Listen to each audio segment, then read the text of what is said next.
Okay, we're here. Hey, Sinner, how you doing? Oh man, we're almost 15 minutes late this time. Oh, good grief! Once again, my impeccable timing. I prove to be an absolute professional in everything I do, without exception. I mean, just look at me. Just look at my smile. All right, I want to hop right into it today. I have a lot to talk about. This is honestly, this is a call out post. I'm gonna say it right now. This is a call out post on my Twitter.com. Um, Not really, but sort of. I'll explain it, but first we'll read the verse, and I'll tell you about church too.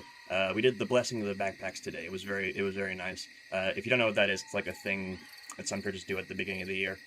It's like a little blessing on the year or some sort of thing. I think they actually got the kids from the Catholic school doing it.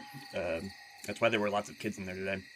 And of course, the pastor decides to make his sermon about peace and quiet while there's a bunch of noisy children in the church. Very, very good sense of humor our pastor has. And it was a good sermon. It was something about how people often ask for peace and quiet when they just really want quiet, because attaining peace is very difficult.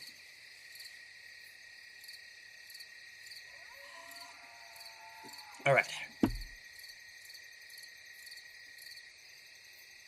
Reading from Hebrews 12. You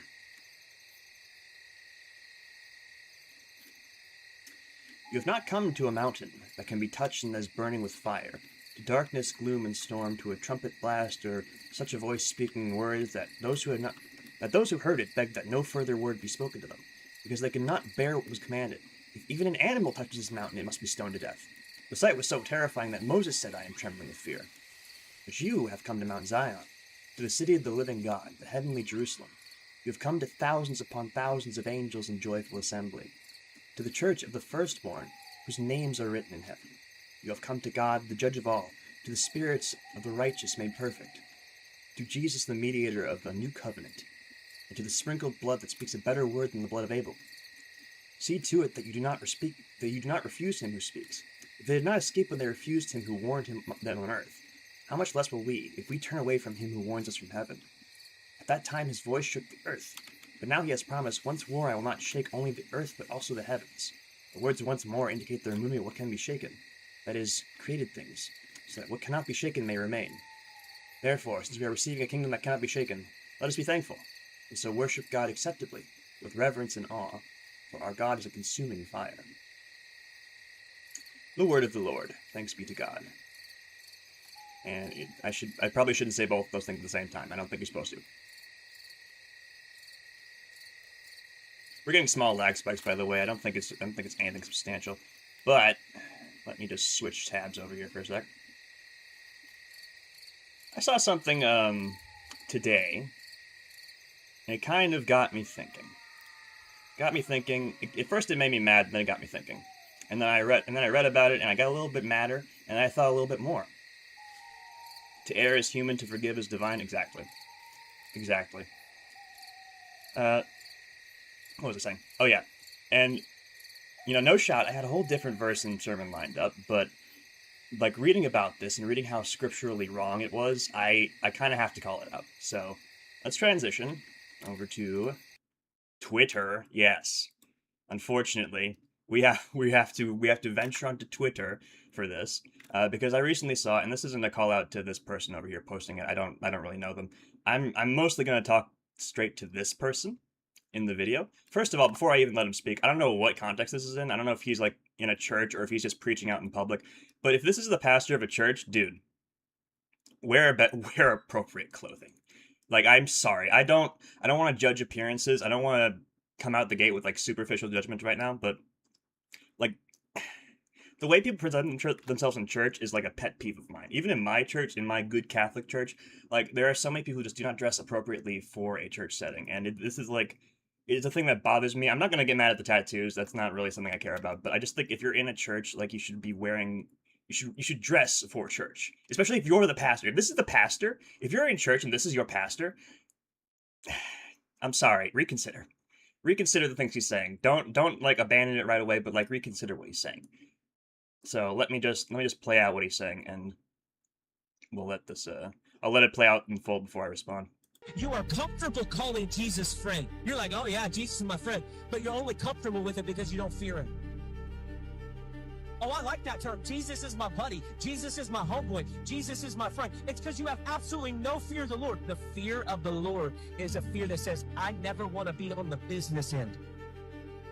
I never want to be an adversary of God. I'm thankful he adopted me. I'm thankful I'm on his team. I'm thankful that he in his grace somehow decided to save me. And I've not forgotten how scandalous that is.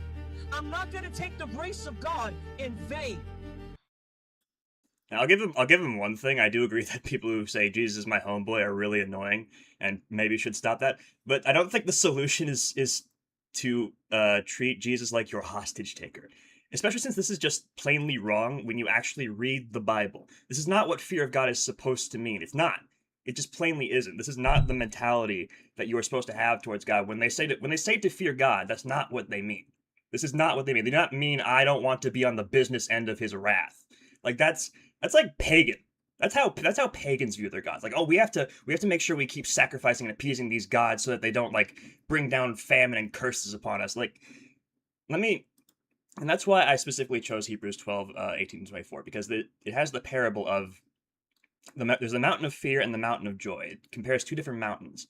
And the mountain of fear is Mount Sinai. The mountain of joy is Mount Zion. It doesn't say Mount Zion. It doesn't say Mount Sinai in the passage itself. But when you understand the context, that is what it's talking about. Because in Exodus, and this is kind of, I'm just skimming over this article because this is also where I got most of this information from. In Exodus, Mount Sinai is this mountain where nobody can go up the mountain except for Moses and Aaron. Anyone who tries to go near God at the top of the mountain, they will die. They'll die. And when God does come down to the foot of the mountain to speak with the people, he comes in a dark cloud in this big burning darkness with a trumpet blast that causes everyone to tremble with fear. Like even Moses, like it says, the sight was so terrifying that even Moses said, I am trembling with fear. So this is the old covenant, right? And the whole point of this display essentially is to establish that Moses is like the mediator between God and the sinful people of Israel. Because this is before Jesus died on the cross, this is before the redemption. So the people of Israel are still like on bad terms with God essentially.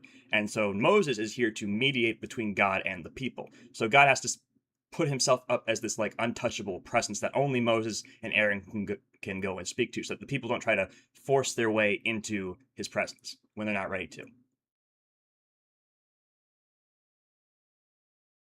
Now I gotta reread. I gotta skim this over again so I can remember what I was going to say.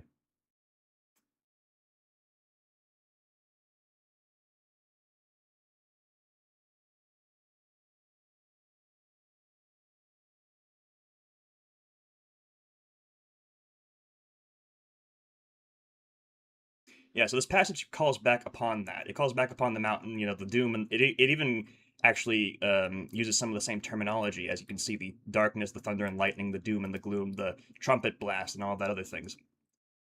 And then you have Mount Zion, the city of the living God. And Mount Zion, you are not kept from God's presence. You don't have the fear of, you don't have like the terror, I mean, of God.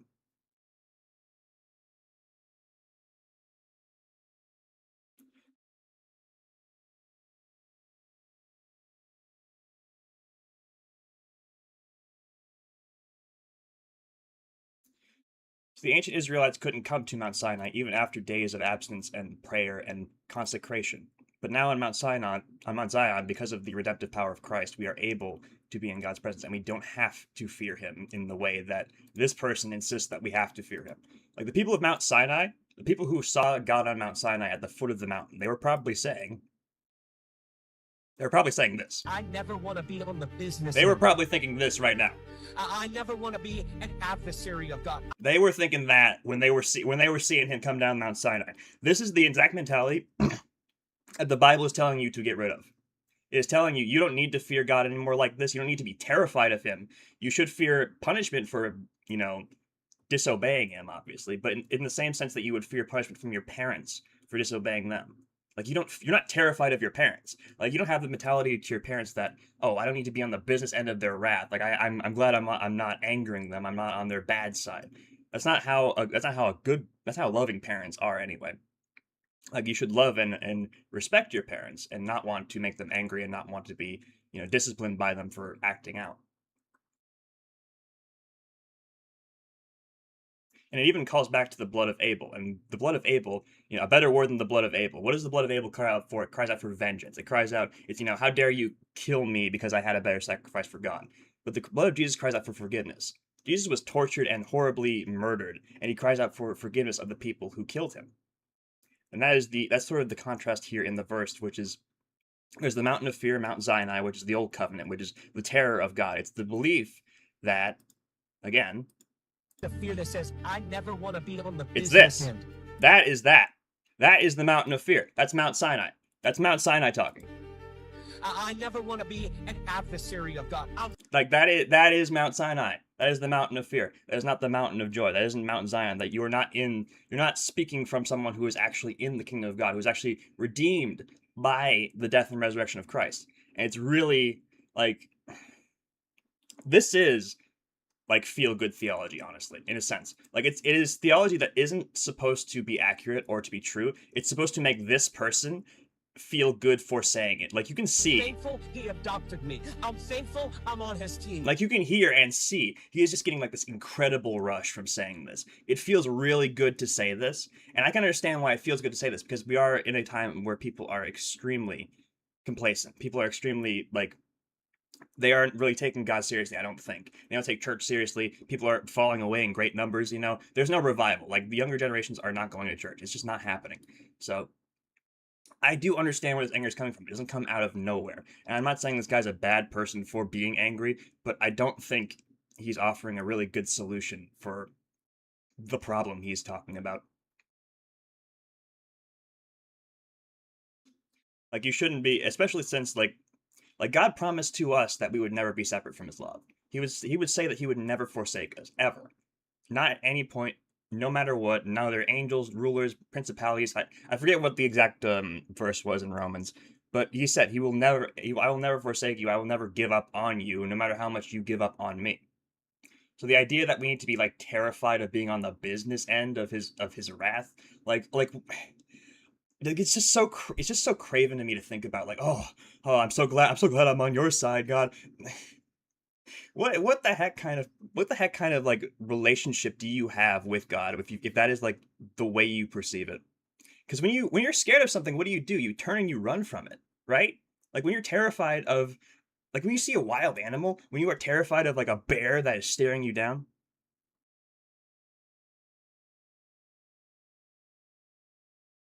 I'm fresh out of watching the Sister Act. The Reverend Sister lives in fear and makes the convent bleak and fearful. One new soul brings the joy of worship and brings the people in. That's exactly what it is. Exactly. This is exactly like that dark, gloomy energy. There's still a place for fear, but worship is celebrated. Yeah, and it needs to be like a specific type of fear as well. Like it shouldn't be terror. Like when a lot of people think of fear of God, they think of terror. They think of like the way you would be fearful of a wild animal. But when you're terrified of something, you run from it, right? You don't want to get closer to a wild animal, right? You don't want to get to know a wild animal. You don't want to understand a wild animal. You're like, oh, that's a wild animal. It's going to eat me. I need to go away from that. Okay? And these people, the moment they are introduced or convinced of any other god, that god, quote unquote, that is scarier and more powerful and more threatening, they'll jump ship. They'll switch up because their faith isn't really grounded in anything substantial. It's just fear. It's just like a hostage situation. Like I don't get this sort of mentality. Like I really don't. I don't. Maybe I'm too autistic to understand it, but I think this is the sort of thing you say because it feels good to say. It feels good to have this like confrontational, aggressive, hard truth attitude in an age where people are very complacent and maybe don't fear and respect God enough. Maybe they aren't fearful enough of damnation. Maybe that is something we need to talk about a little bit more, but not like this. Not like this. I don't think this is how we do it. And if you're gonna do it, then maybe like I don't know, dress like someone who actually fears God. Someone who actually respects God enough to dress properly in his house. That's just a thought. I mean, really. I think that's all the ranting I had to do. Oh yeah, Sodom and Gomorrah too. I wanted to bring that up. That is the most destructive act God has ever wrought against, like anyone, I think. Maybe barring like the flood, which killed a whole bunch more people, but like the specific manner of it is like raining down sulfur and fire. It's very, very like shocking to a lot of people who don't understand it. But even then, God is extremely merciful to the people of Sodom and Gomorrah. He doesn't raise them down to the ground the moment they start disobeying him. He waits until the city is truly fallen, and then Abraham appeals to him. He negotiates with him. He reasons with him. He's like, listen, you can't just sweep away the righteous people with all the unrighteous people. That wouldn't be fair. And God's like, okay, give me 50 righteous people. And Abraham gets him down to 10 righteous people. And even when he doesn't manage to find that many, he still manages to get Lot and his family out before the city is destroyed. Even after a mob tried to like violently attack the angels he sent. So that's another thing, is that another reason you shouldn't be terrified of God is that he is so incredibly merciful and slow to anger. He could really destroy all of us right now in like an instant, and it would be within his power. We couldn't do anything to stop him, but he doesn't do that. And that's not something that should terrify you. That's something that should make you very grateful. Something that should make you happy. You know, it's like I think that's everything I had to say though.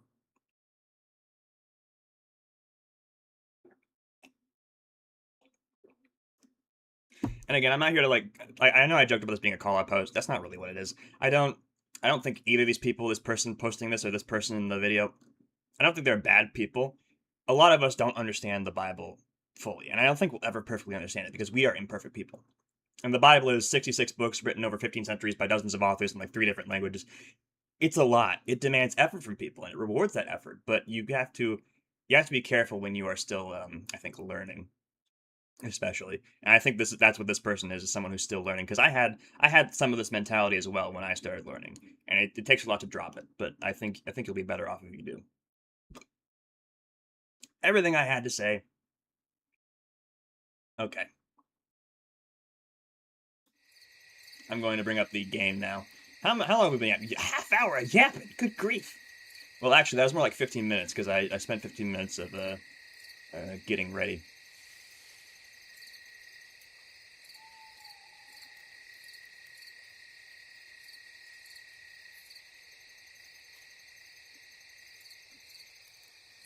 I might respond directly to that post later. I don't know.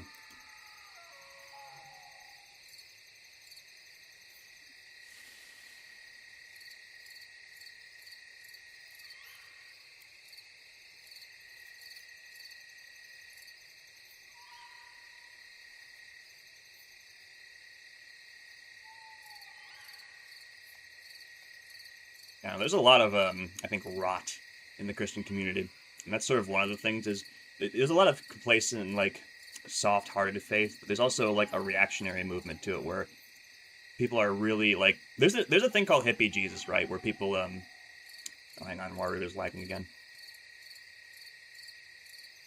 Ugh. Where people portray Jesus like a dainty hippie when that's not really what he is. As my recent sermons have proven, Jesus can be kind of a mean person, kind of a not nice person when the situation calls for it. But there's like an opposite, I think, fallacy. I think I call it Viking Jesus, where people like portray Jesus and like God by extension as this violent, like bloodthirsty thing that you don't want to anger or like upset. You know, it's very pagan, like I said. And I don't think that's how we should be viewing God. I don't think that's what God wants us to view him as. And if it was, I don't think it would be a God that would be worth worshiping. I mean, I really don't. That might be a hot take, but I really don't believe that. Anyhow.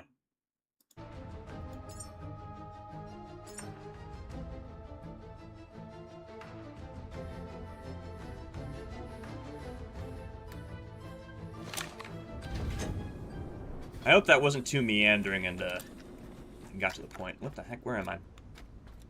Oh right, yeah, I got the loot from the pod. Loot pod. Trying to do better, that sort of thing.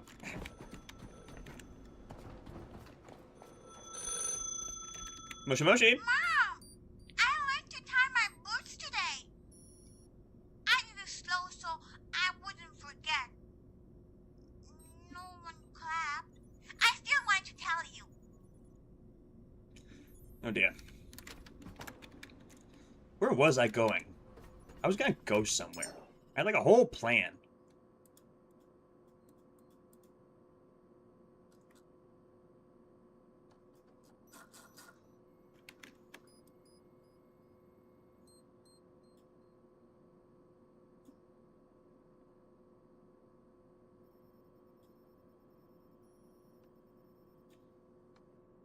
Oh yeah, I was gonna get the gyro. I remember that part.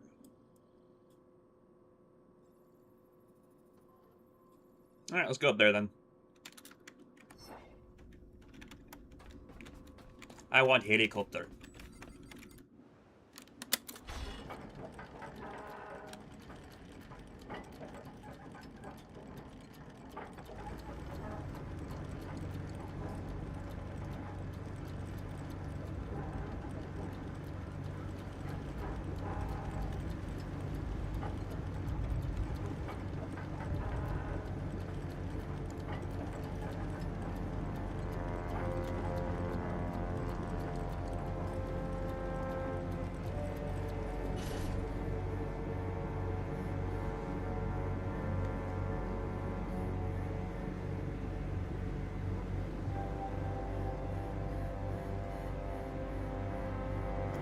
It's good to be playing this game again. Back out on the open sea.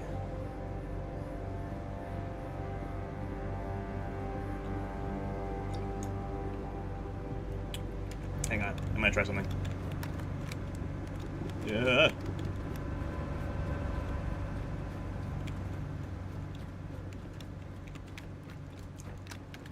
I'm king of the world! Woo! Okay. If they let you do like emotes or for some stupid reason, that you gotta let us do the king of the world gesture. Okay, requirement. Hopefully I don't miss this because it's a giant tower, so I won't bump into it like a dum-dum.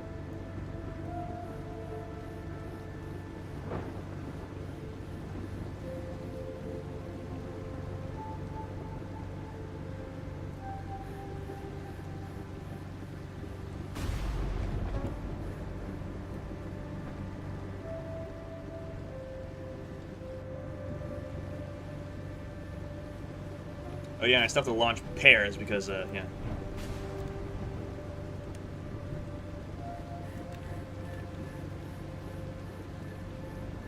I assume it's going to be the restoration seed that we get from that is going to be from Pichon.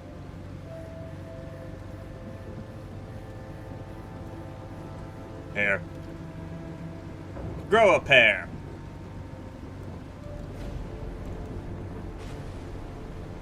Caretaker.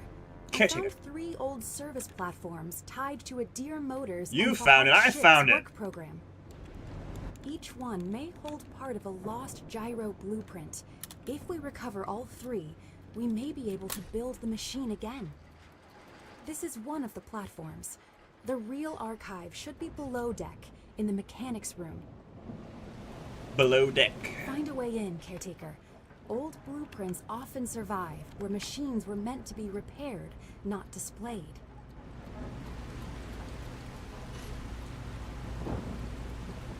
You use very flowery wording sometimes.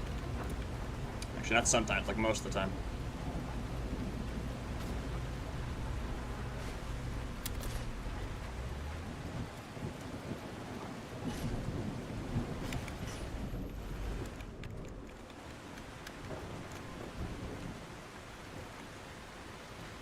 That's neat with like the if you look at it a certain way, it looks like the tower's bobbing up and down in the ocean, but it's actually not what's going on.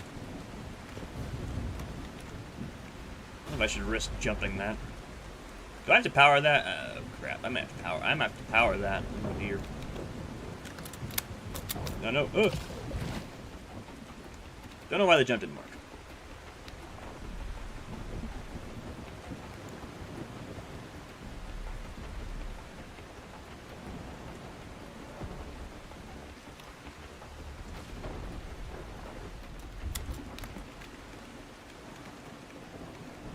Is that an enemy?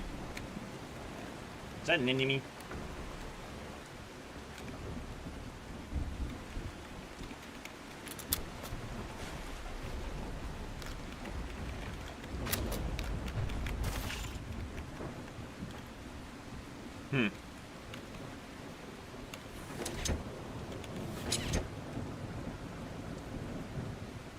One moment, please.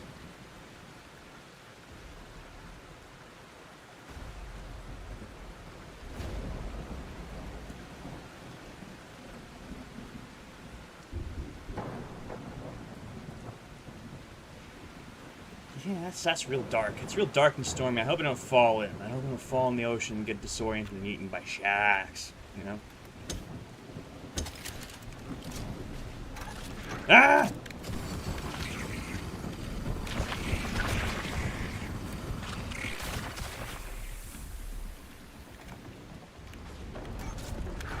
Ah! Ah! Ah! Ah!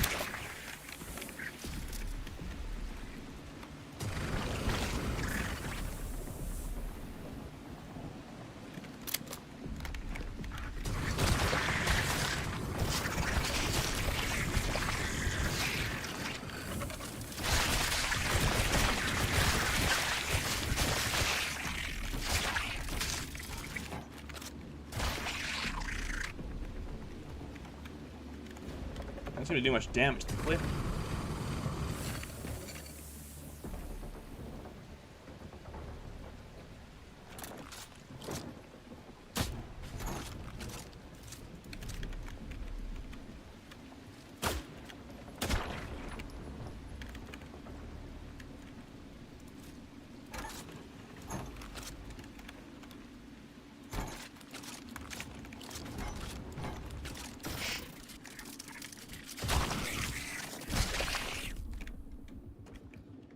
We done? I believe we are done.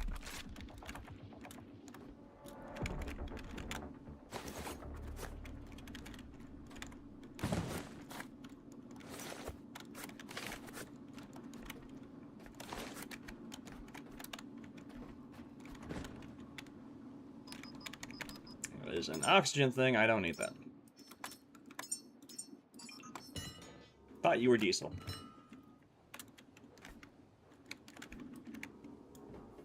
Alright, this is a very inconvenient location, so I am ooh, there you are.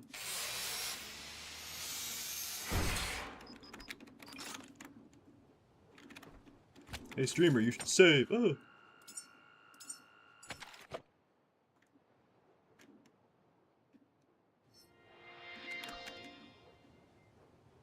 Only part of it.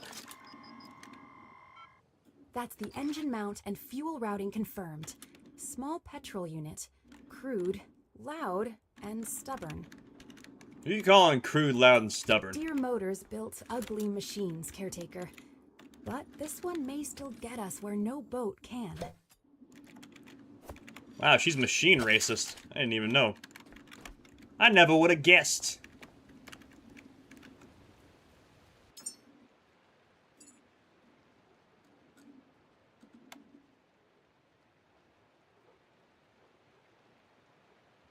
I think I'll use a solar panel this time. If I can fit it.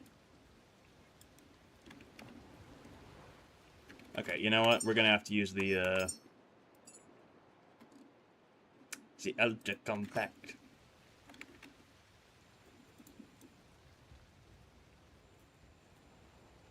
Remember this thing? I don't.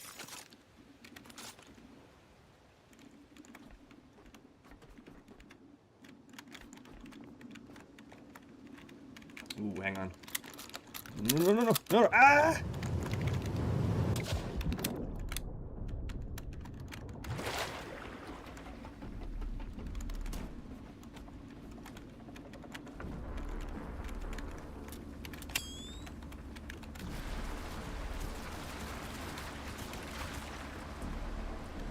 Bad. Bad, demon.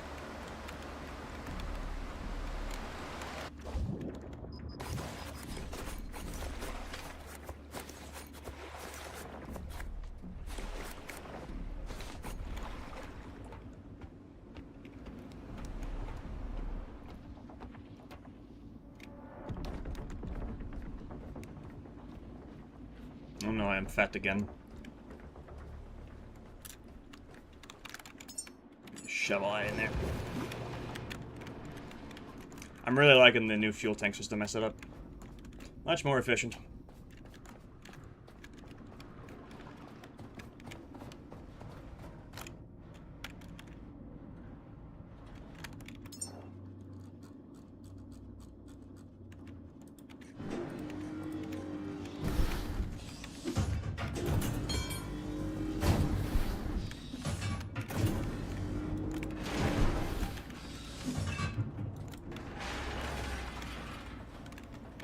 that titanium.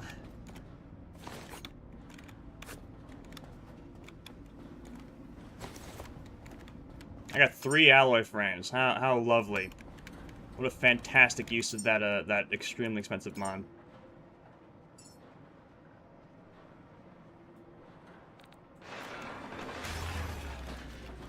Got a partial refund though.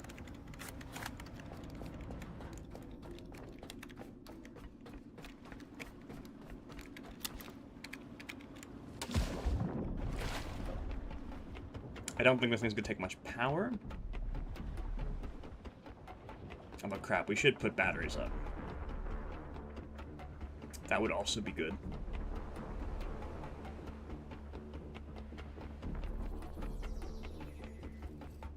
I hope we get an elevator, maybe?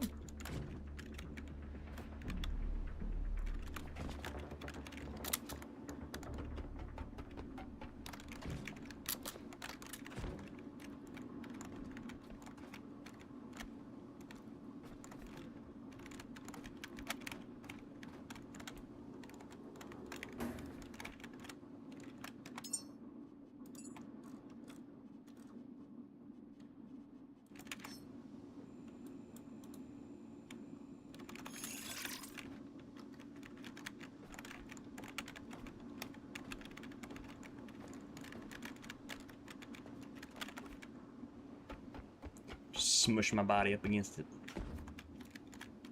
Don't need to jump. Yeah, I don't think we can get up higher until we got the captain.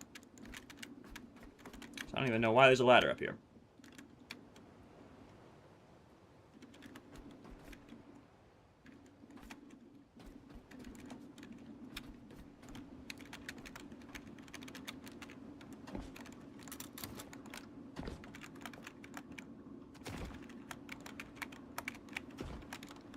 Yeah. Okay.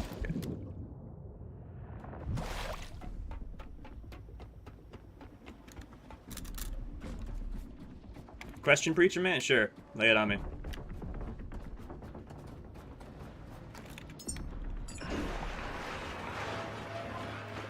My ears, they're open.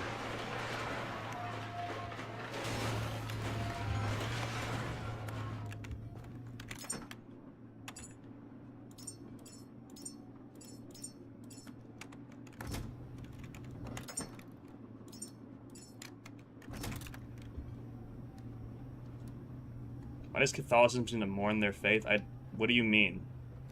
That's not what that is not. What?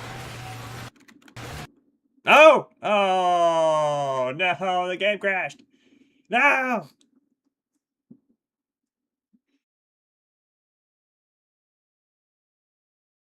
Yeah, I don't know what you mean. Why does Catholicism seem to mourn their faith? That's not what, I don't think that's what we... Not actually how we look at it. Certainly not. I think my question broke your game.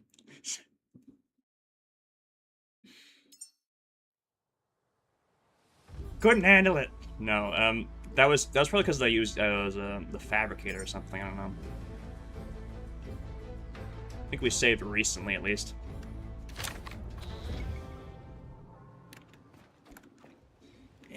Yeah. Well, I can build both things now. Hold on.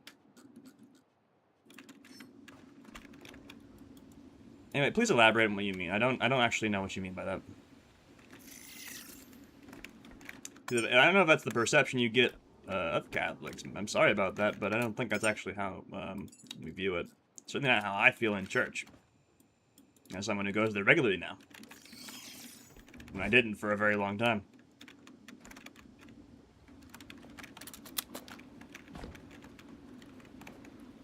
You're probably trying to get at the fact that our church services aren't big celebrations like Pentecostals or Baptists, and to that I say, so what? Like, it's not mourning. It's more like quiet respect, you know? Like you would, it's sort of like I guess in a, I don't want to say a courtroom. Like it's like when you're in the house of someone like you really respect, like your boss or something like that. Like, there's a way you conduct yourself, right? And that's what church is. Church is God's house. You have to conduct yourself a certain way, and I just don't particularly feel drawn to the style of worship of non-Catholics. I don't know. I don't really like informal forms of worship. I like the structured and very predictable routine of the Catholic Church, I think. Which is probably my autism speaking. Anyway.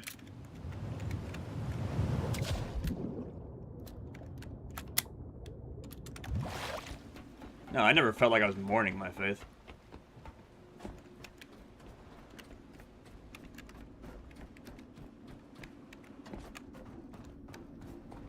I feel like if that was how I felt, I would really not like going to church every week. That would be a struggle.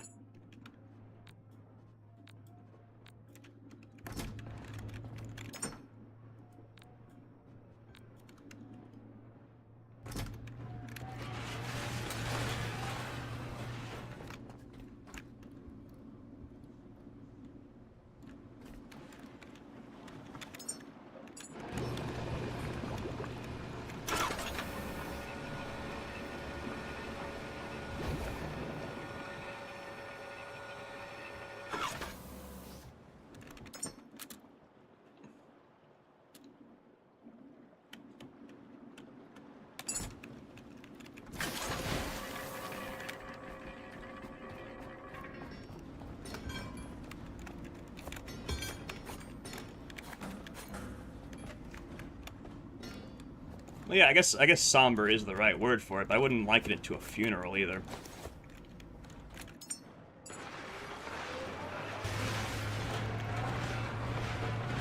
Yeah, I would say personally that you should sort of I think you should have like a sober like a sober outlook towards your own flawed nature, right? That's kind of part of church is we recognize it's one of the first things we do actually I think when we're in church is that we recognize our sins and we ask for forgiveness. Like that's the part where it's like Lord have mercy, and then we say Lord have mercy back. It's like right at the start of service is recognizing our own sin. So I think the idea behind it being more somber is that we kind of recognize sin a lot more and our own flaws. So church is kind of partially towards recognizing that, right? Like recognizing that we are sinful people. So maybe it can come across as really somber to non-Catholics, because it seems like a lot of their services are more about celebration and the joys and the charisma of faith and all that sort of thing. Like, you know, bringing people the word through what would they call it? There's a specific term they use. I don't know if it's revivalism, but like. Or charismatic Christianity. I don't know. I would say charismatic Christianity, but like, there's a specific word they use. I think for the way they worship. But I may be talking outside of my neck here. Oh, hang on.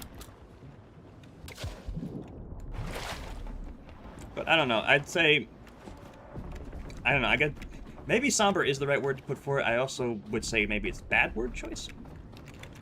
It's like I don't know specifically how to feel about that specific word choice, because I don't feel like I'm in a funeral when I'm in church. But there is kind of that recognition of, you know, I am an imperfect person, and we have to recognize that when we're in church. You know, sometimes if I'm in a moment of turmoil, if there's something I need to pray about that's difficult, and then yeah, maybe I am pretty sad, right? But that's kind of a good thing. We should feel bad when we are, if we sin, or if we're in a situation that causes us turmoil. It's natural to be, I think, a little bit upset,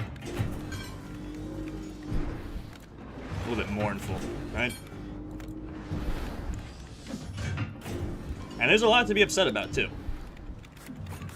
It's like I said at the start, I understand why some people are angry. Because we've fallen a lot in recent years, but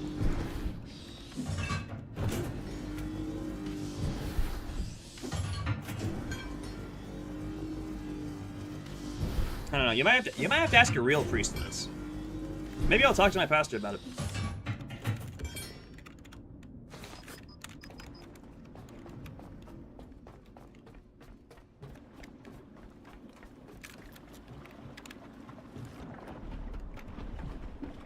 Remind me, what kind of church do you go to? What branch are you part of? I've completely forgotten in recent years.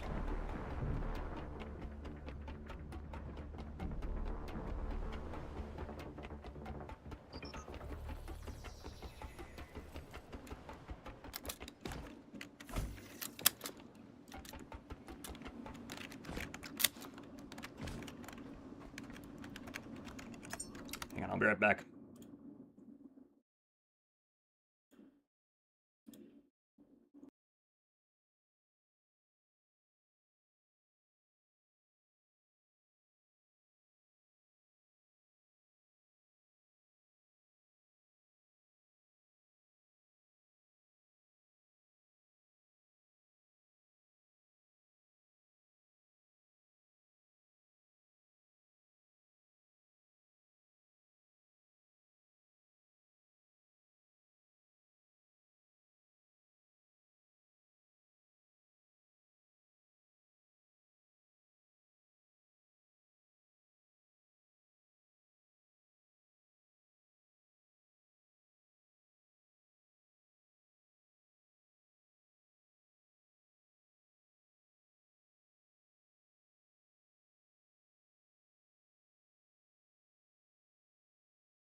Okay, I'm back. Sorry about that. That took a minute because my model started lagging out when I got back, and I think it might be lagging out a little bit still, but it's now tolerable, so.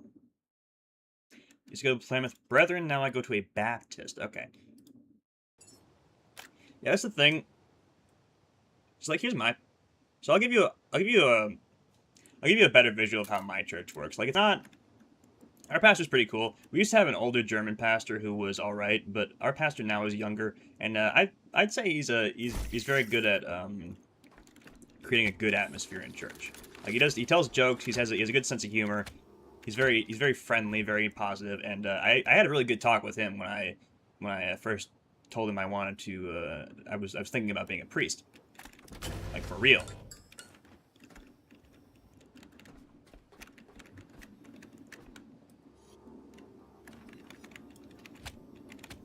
Like I never really get the sense that my church is a funeral. It's a very modest church too. It's not like a huge extravagant church.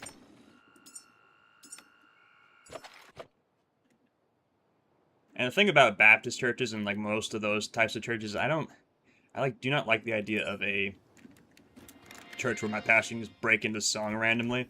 It's just that's too stressful. And I'm also like inherently distrustful of excessive showmanship. Because that's kind of what the devil is, right? I don't want to be extreme. I'm not saying these people are of the devil, but like, the devil is a showman, right? He's very charismatic, very showy, very boisterous, right? Like he has a flair for dramatic, right?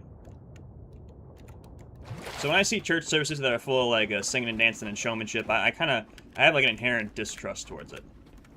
But I do think they're coming from the right place ultimately. I don't think they're like bad people.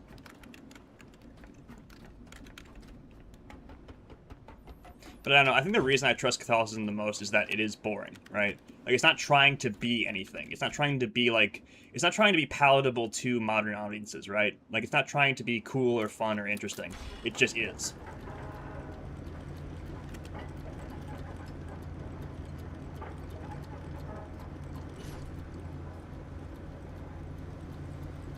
It is what it is, and if you don't like it, too bad. Like that to me makes it like a more trustworthy and more like reliable form of Christianity. But again, I don't think you're a bad person if you're in a different branch or anything like that. I'm very ecumenical about that sort of thing. And as long as you believe in Jesus, right?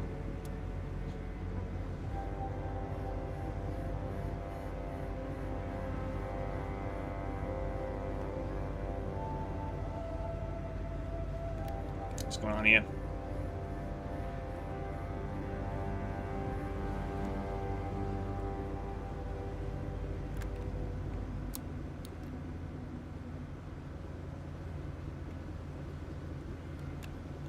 I like being able to actually talk about things now. Usually I don't have stuff to talk about. Those are definitely archangels.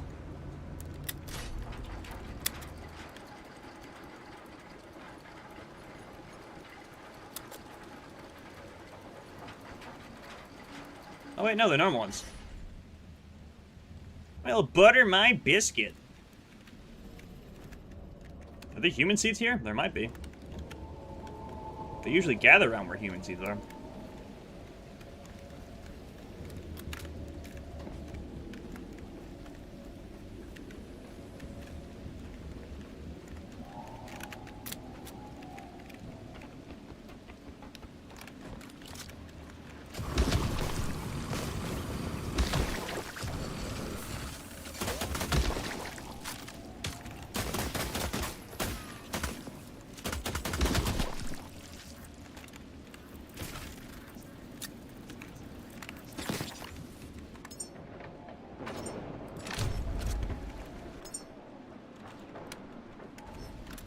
Yeah, no, that's gonna be a waste of good tri bullets.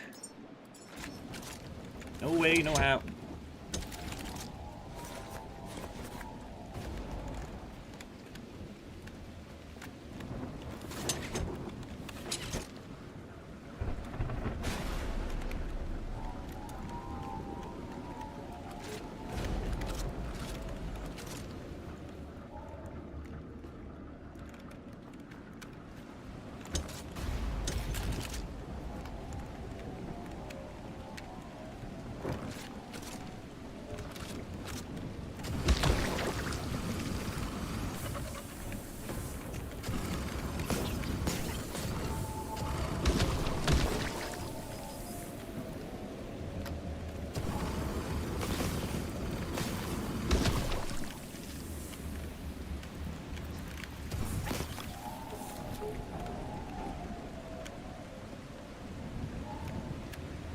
Careful, them things floating around.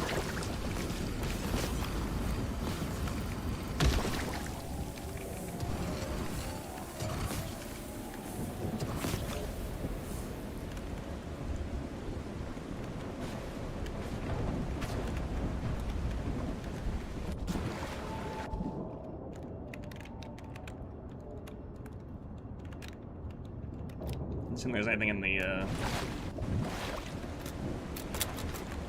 anything in the water.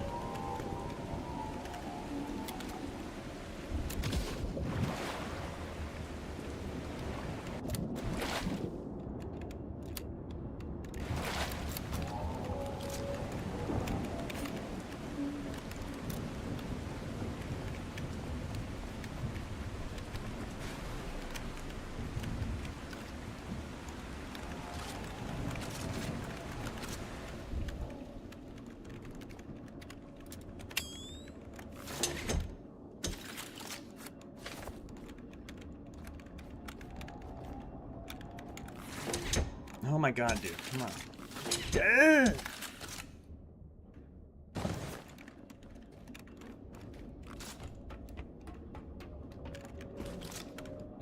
Yoink.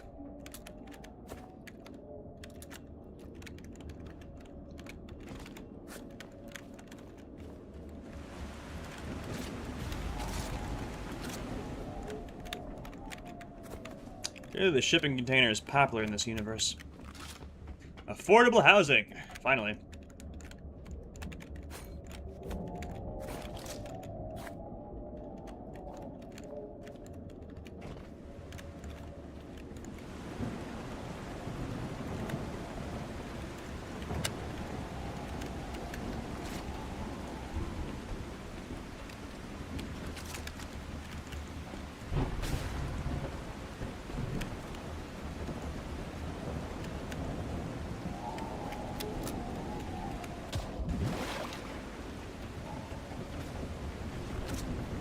Oh boy. It's like this game is just Pacific Drive with a boat. It's always raining and everything wants to kill me.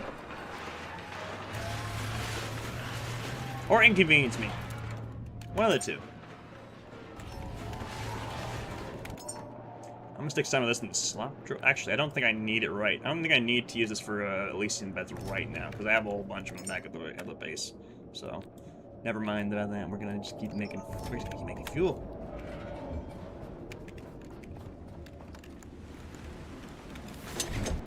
Dude, I am going to lose my mind.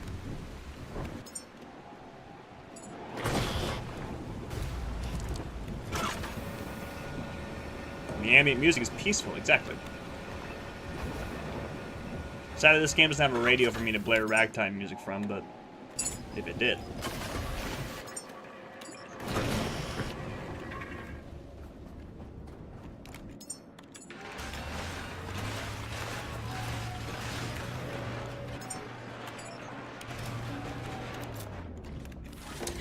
Dude, ugh.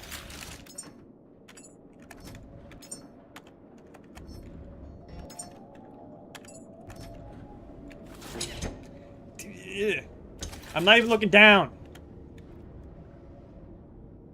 Like it just appears for like a split second.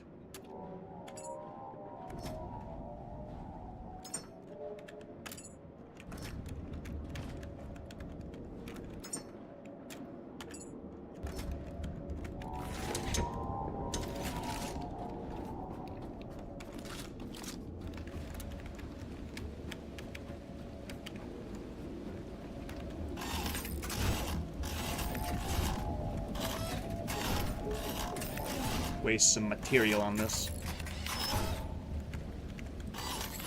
Whoa, hang on, buddy. Someone ain't been doing too hot.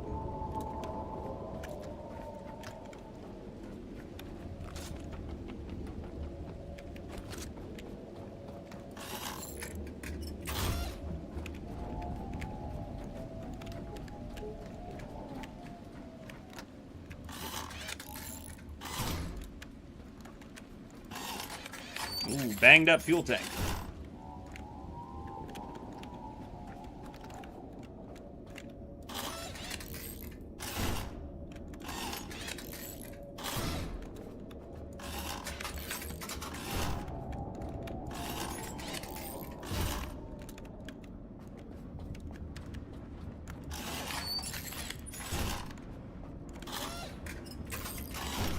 little maintenance pass, you know?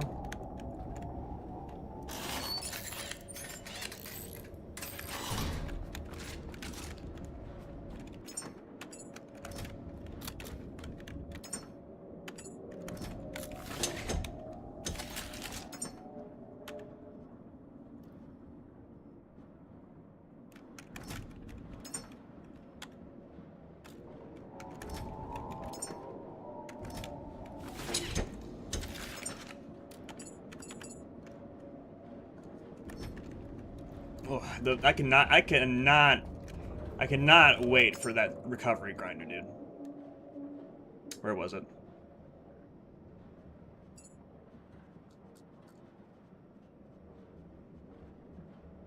This thing, yeah. Ugly work. I still don't know where you get that one. Oh yeah, I think it's one of the silos.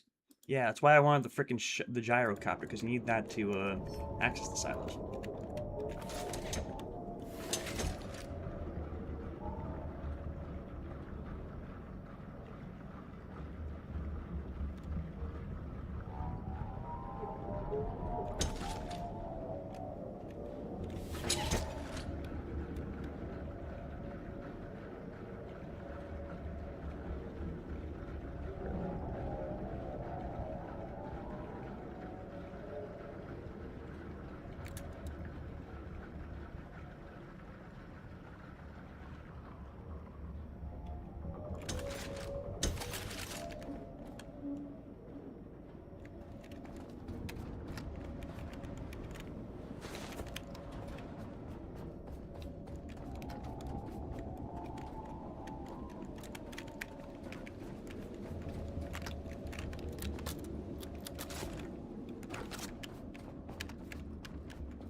That's a nice couch. No, I already scanned it, okay. Shapes only. You hear me? Shapes only. And that number color nonsense. Only shapes!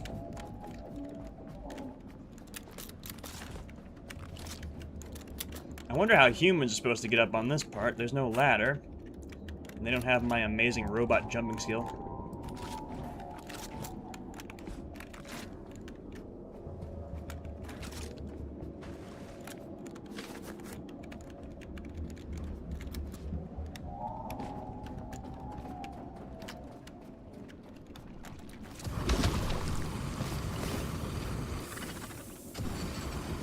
Don't crawl on air.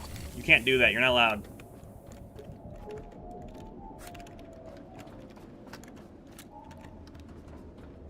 I forbid it. Whoa. Place for a child who never came. Who is she? If Anna were here, I'd let this be the place she was allowed to miss and laugh about it.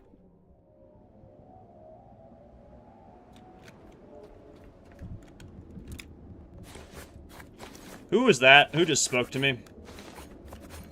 These basketballs are all mine.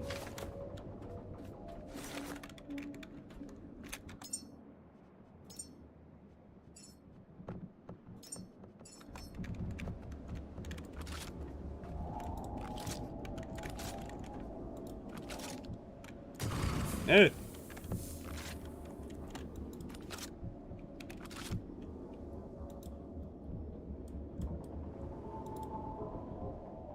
Come on.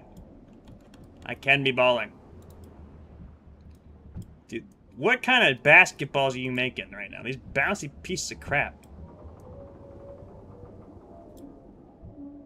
It'd be nice if you can throw anything but maximum force, but whatever.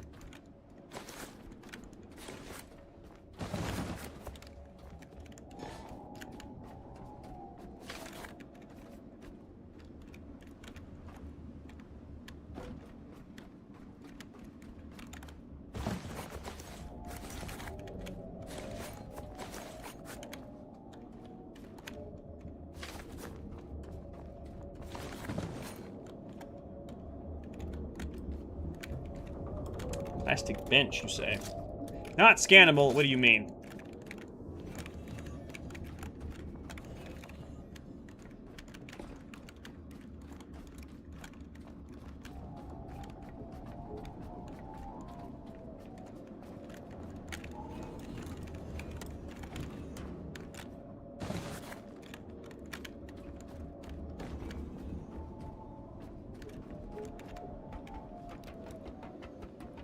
It's accurate? No, it isn't. I swear, I refuse to believe it's accurate. No, no.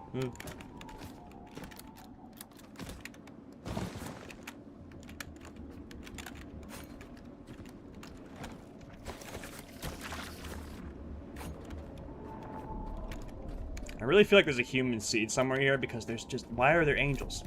Right? Angels only show up where there's human seed somewhere.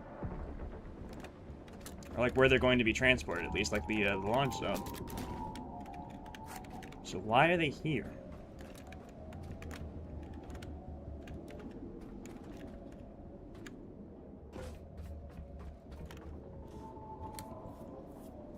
Streamer outing himself, he's never thrown a basketball in his life. Oh yeah, I definitely come across a guy who's very athletic. This is definitely outing me as like a total fraud right now. Hey guys, did you know that streamer doesn't actually play sports? No. I had no clue. I thought he was like LeBron James, dude.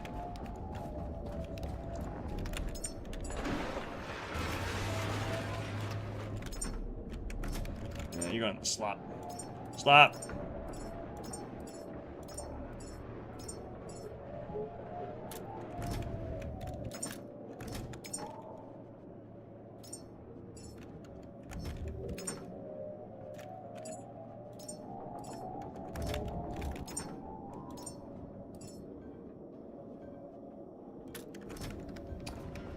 Recycle some of this. Oh, you can't. Fan-friggin-tastic. Or you can't recycle all of it, apparently. Yeah, wow, amazing.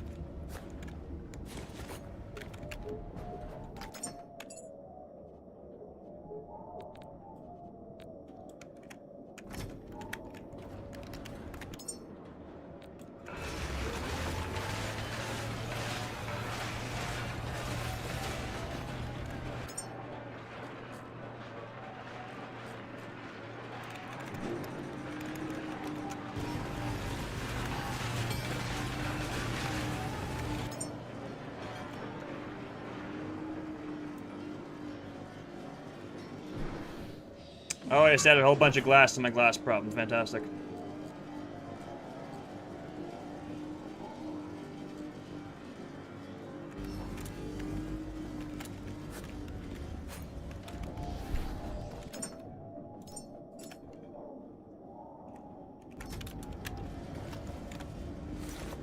Yep, I got two of the most abundantly annoying materials right in my pocket.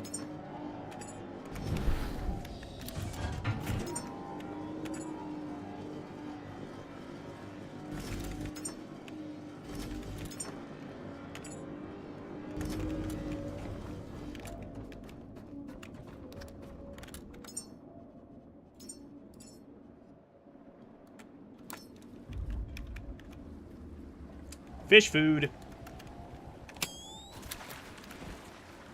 I hate the sea and everything in it.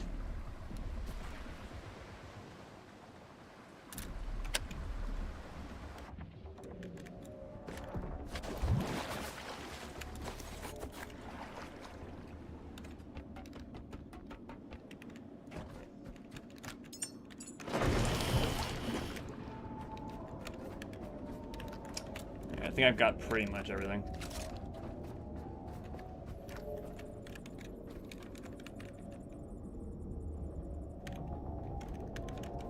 The ocean's a soup. We're adding some seasoning.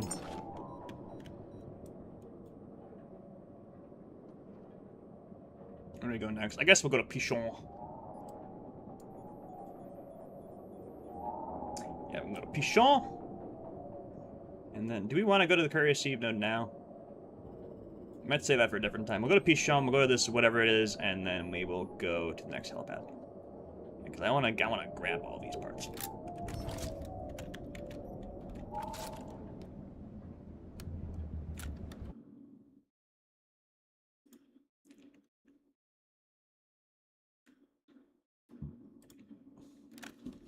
Sit up straight. Sit up straight.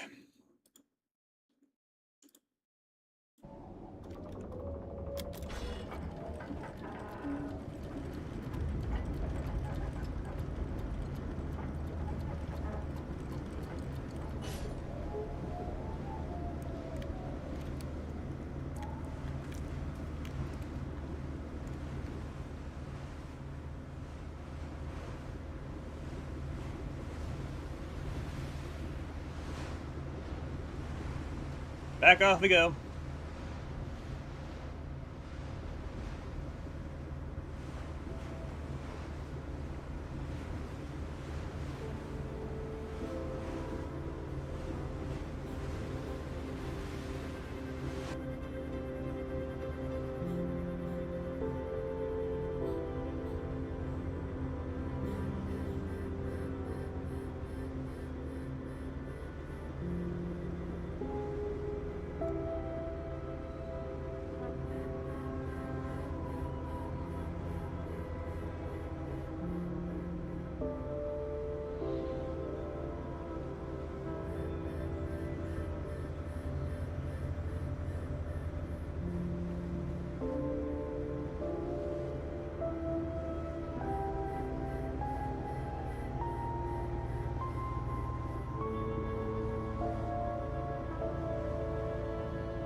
Not as grand as I thought it would be.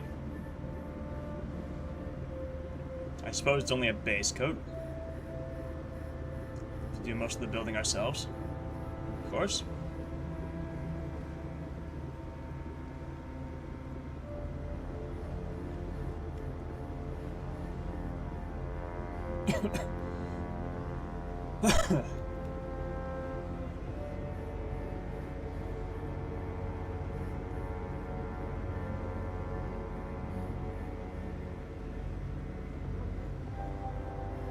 Caretaker, I'm seeing coordinates. This for a is location. Pichon. It was kept off Ah! the maps on purpose. Nothing grows here yet. There's a radio That up is there. why we are here. Use it.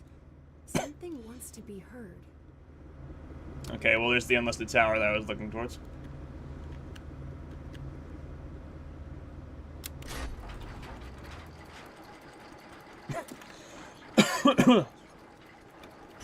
Okay, Eden frame's small.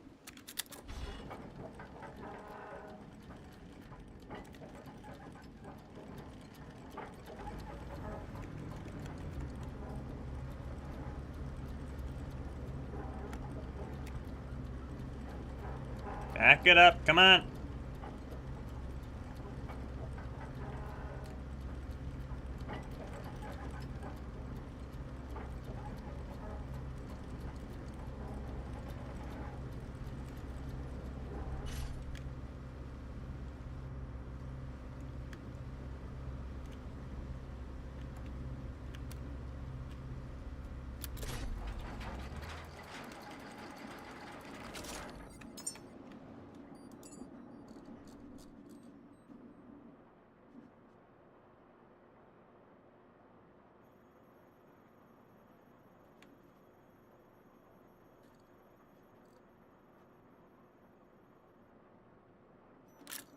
Okay, where is the... There it is.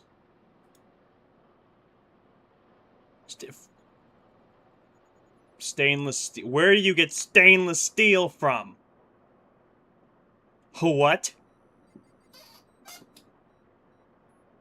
Everything else is manageable. Where do you get stainless steel from? Hold on.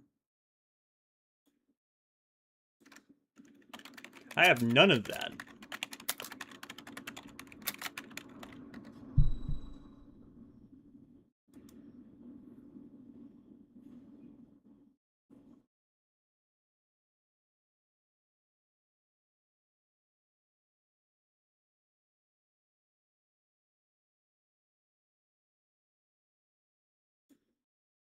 Making the fabricator, I think?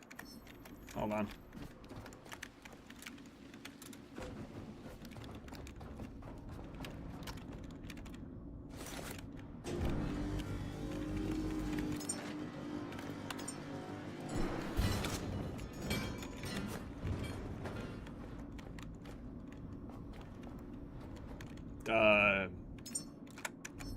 Right.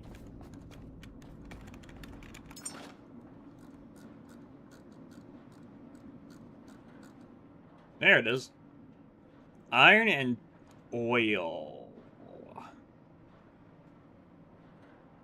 Right. Right.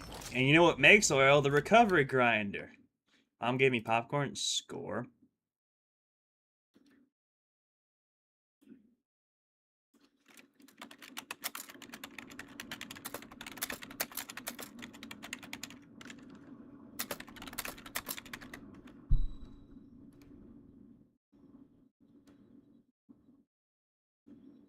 Yeah.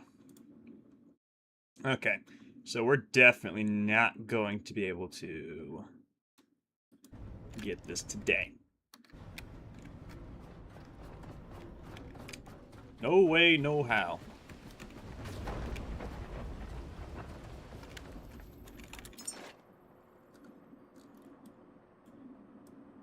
We go up there and down there. First we gotta go there and there. But first we gotta go there.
Oof.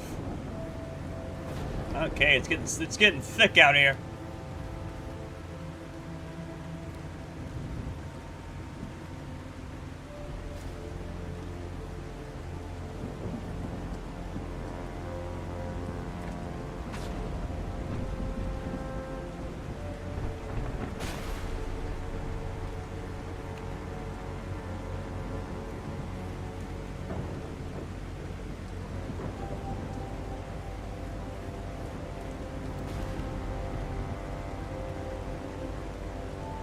My word. Woof. We are tumbling. Oh, don't crash, please.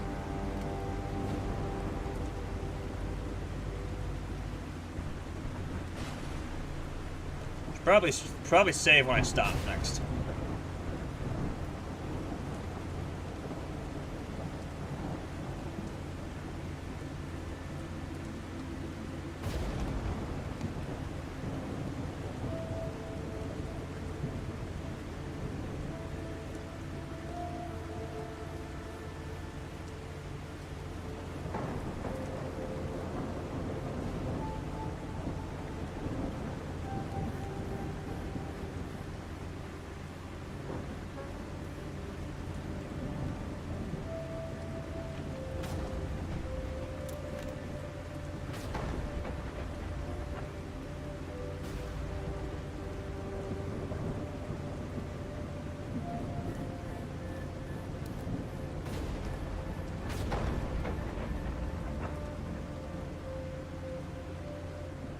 to Habitat Node.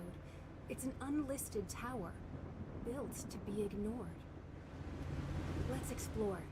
If it's still standing, it was meant to last.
Good enough.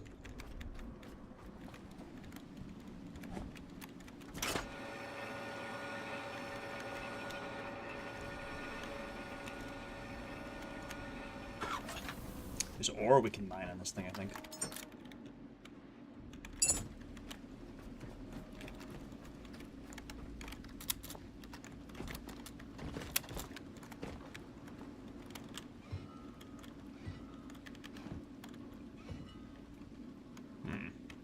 Wait, hang on. Yes.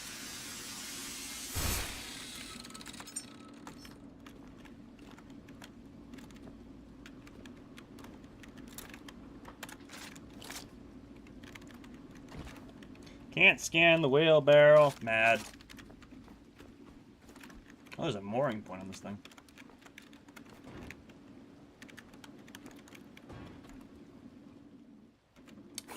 Crack on. Crack on, crack off the cracker.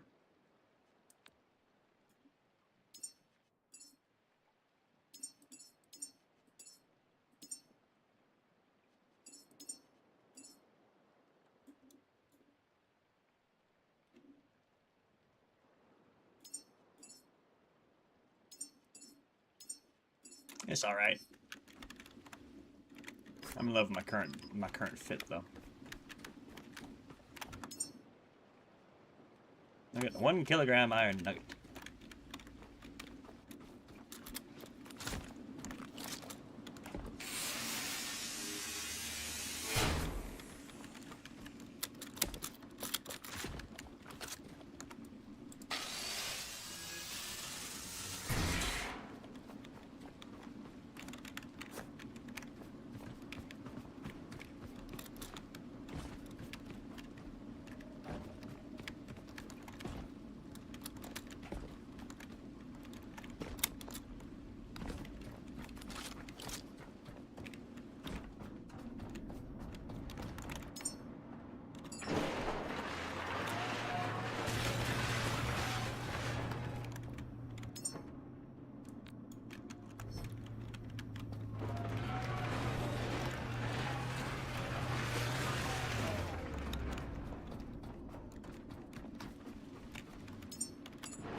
Sheesh.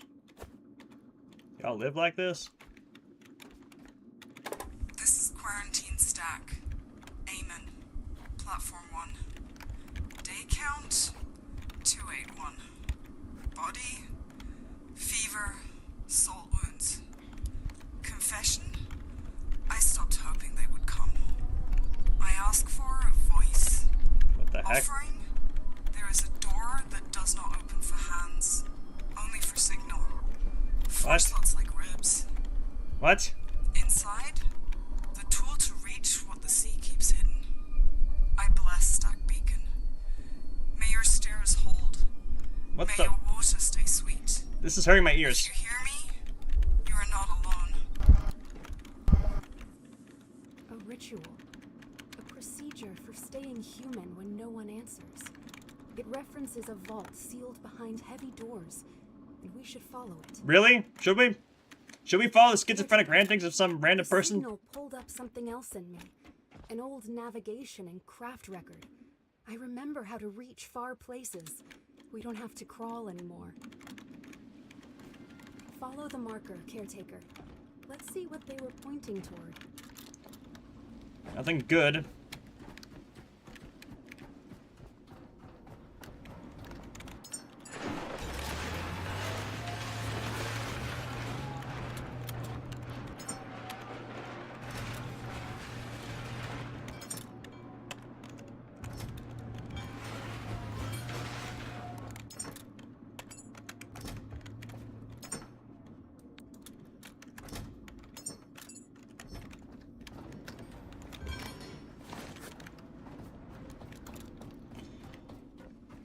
We'll go there later.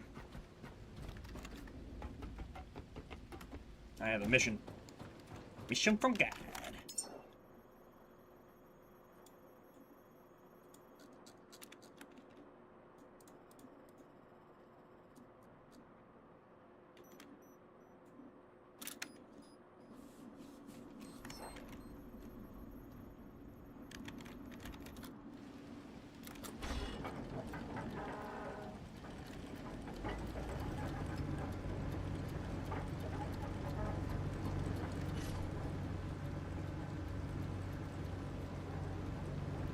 Back into the gloomy beyond. Sky darkening as we leave.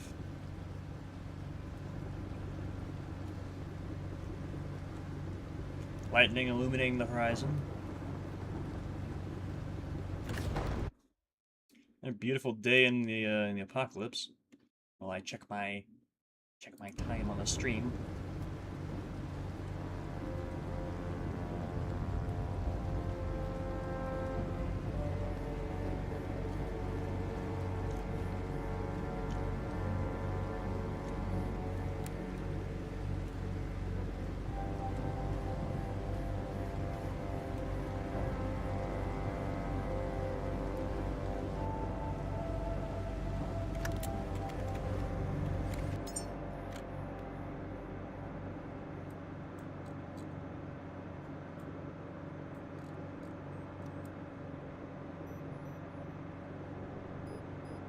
Oh yeah, there's okay.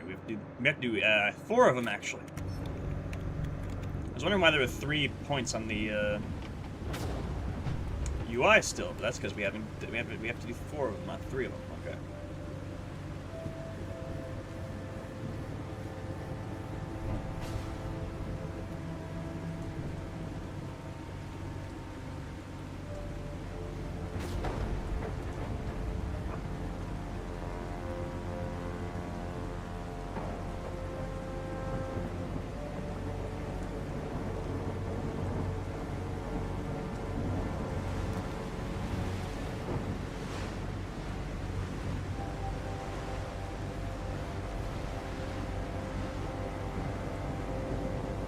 Can barely see.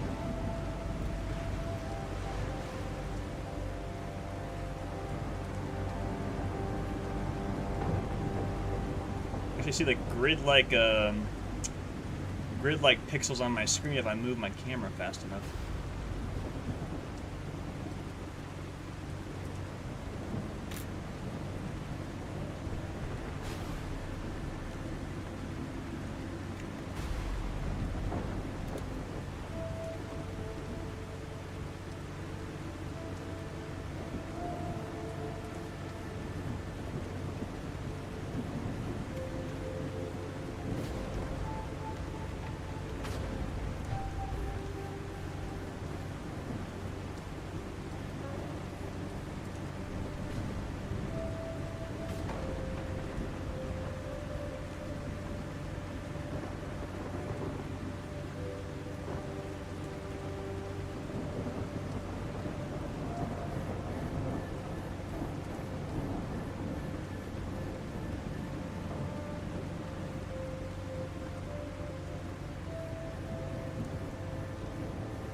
Seas are getting choppy? Yeah, choppy is a word for it.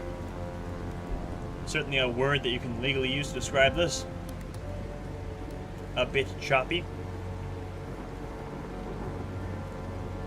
Coming up on it.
How do I get up here?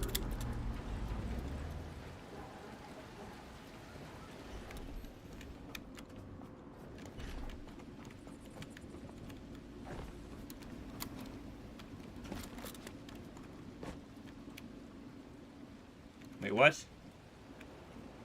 How am I supposed to... I don't see a lat.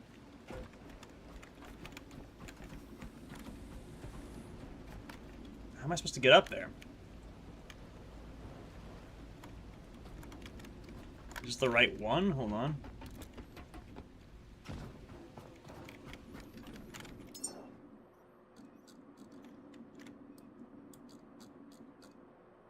Northeast 115 4600.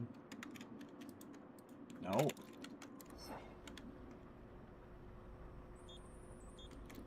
Come on. No. No, it isn't. It literally isn't. Okay.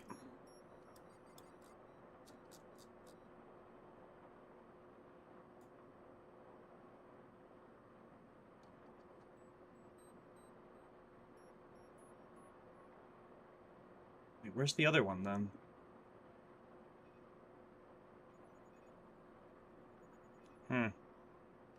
This is very confusing. Oh wait, yeah, there's one there. Okay. Wow, yeah, we just gotta go. Hit all of them.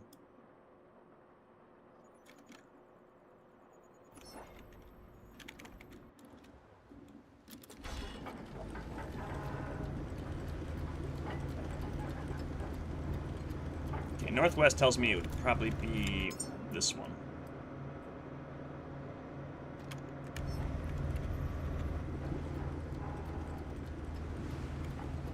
So northwest, southwest, southeast. Yeah, so it'd probably be there, there, and there. That's what I'm getting.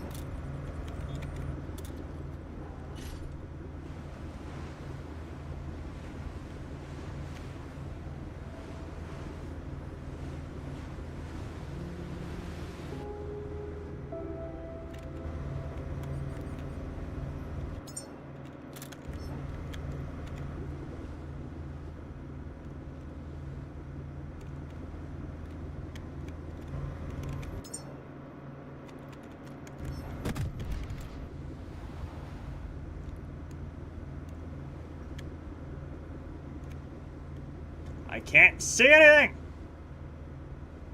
What do you mean you put a sea mine in front of me?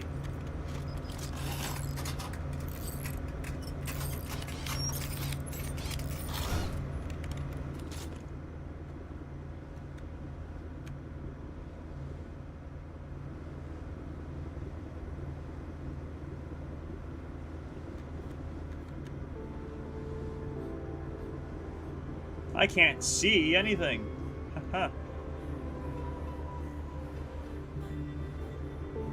That was a weird noise. I thought something bad was gonna happen. What, you couldn't see the sea mine, but it's so clear out. Oh yeah, yeah. Look at this bright sunny skies.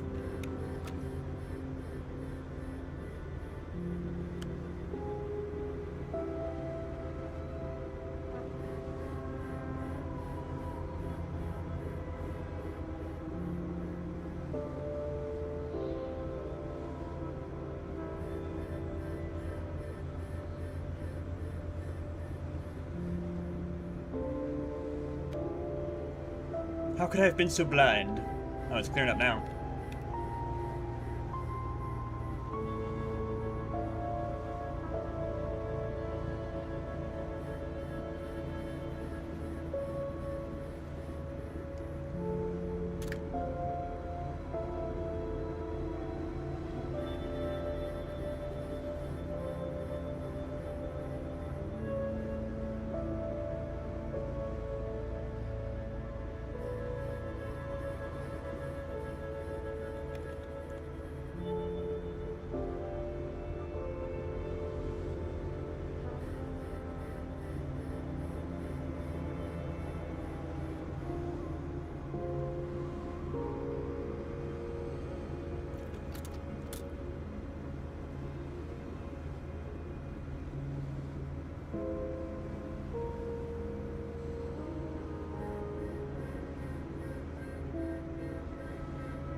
Shark spotted.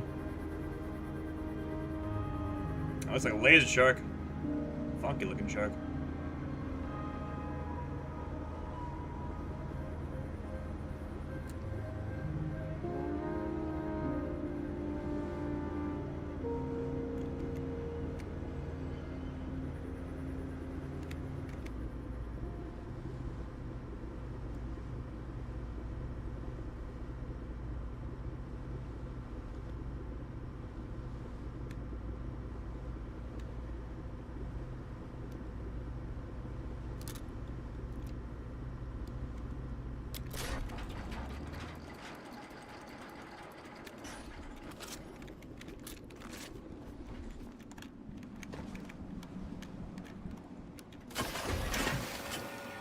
Forgot to drop my net.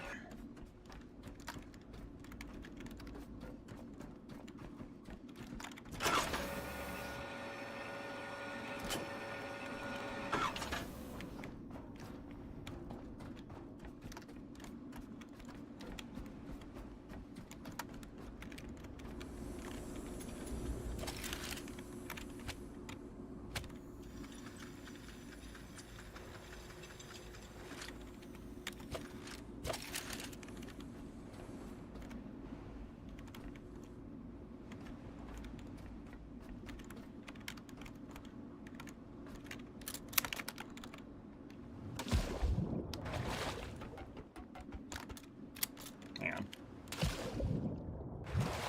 Forgot to save.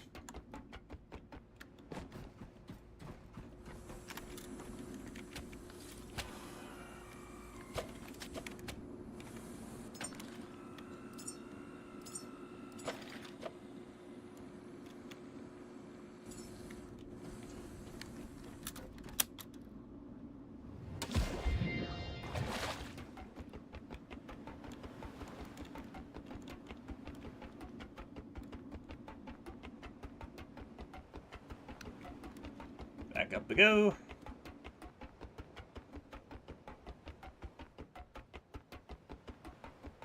I can see baddies on that platform there.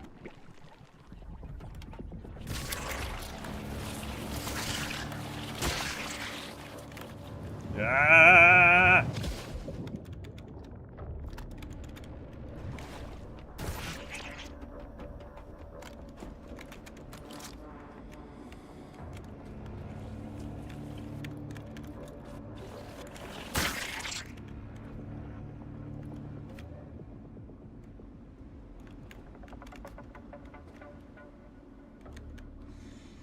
Okay.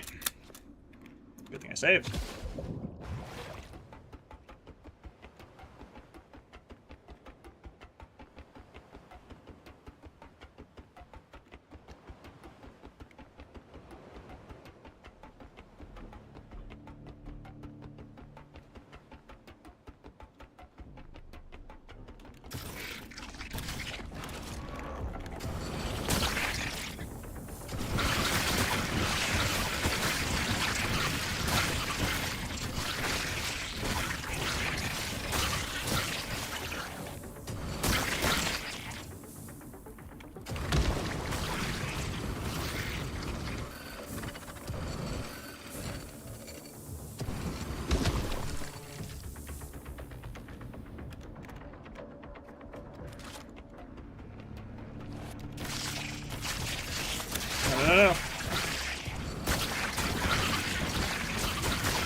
Jump!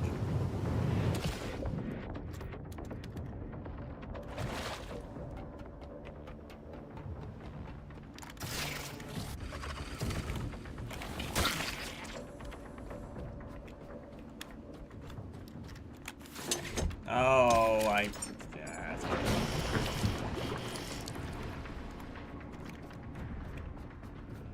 I'm playing scary music, there's nothing going on.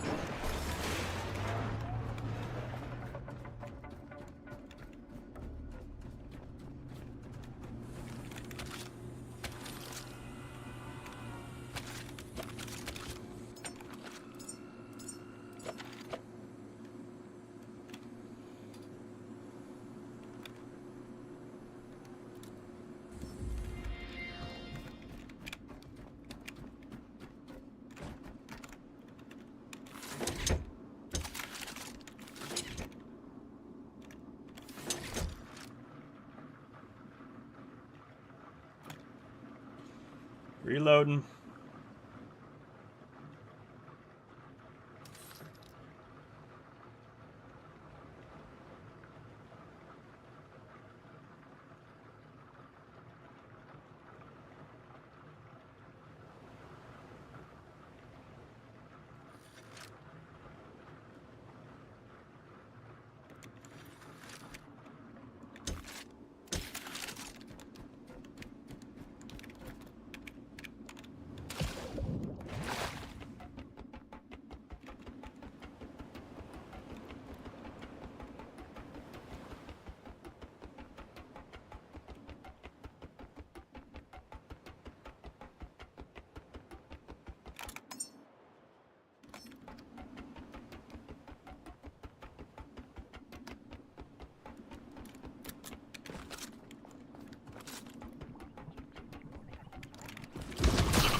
I'm gonna be scared of going up there with the helicopter. That's gonna be a mess. Dude, that's that. No!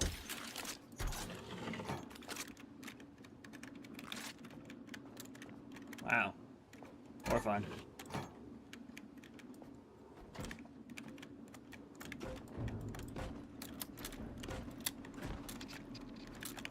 Who's this?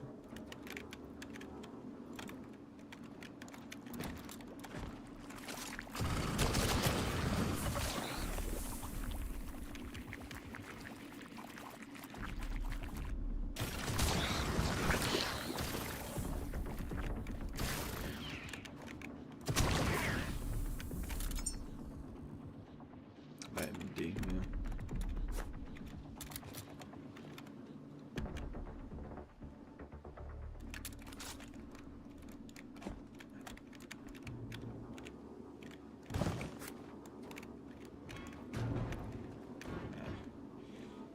Throw all this junk in the ocean. What's more trash in the ocean, right?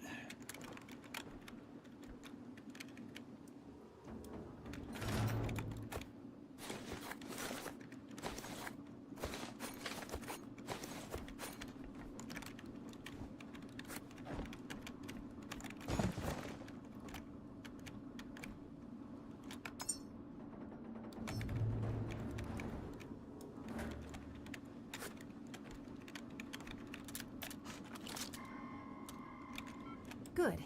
We now have the lift assembly and cargo hook records. This was never a comfort craft. One operator, one small load, and just enough trust in the engine to try. She's just roasting this thing, dude. Like, everything she said about it is like, wow, this thing's a piece of crap. Real hunk of junk you got here.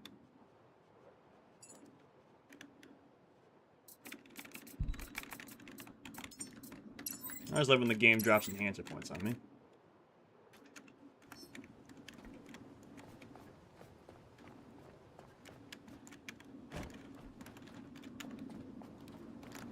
I'll build a little bit more. It's doing its best, lady. Exactly.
Hold up.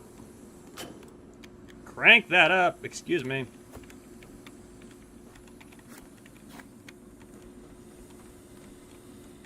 don't know why that thing's on minimum temperature.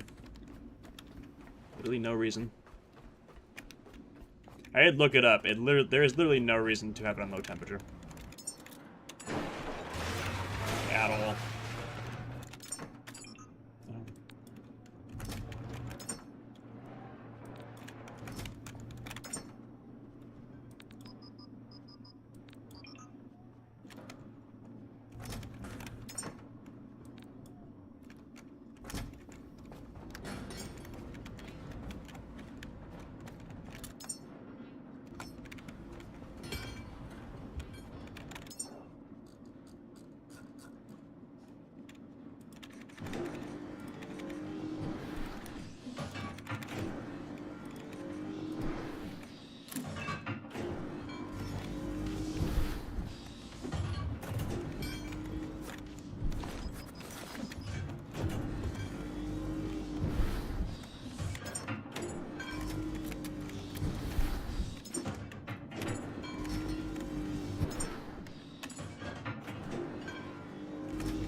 Some ballast, we can split that off.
That'll be it for now.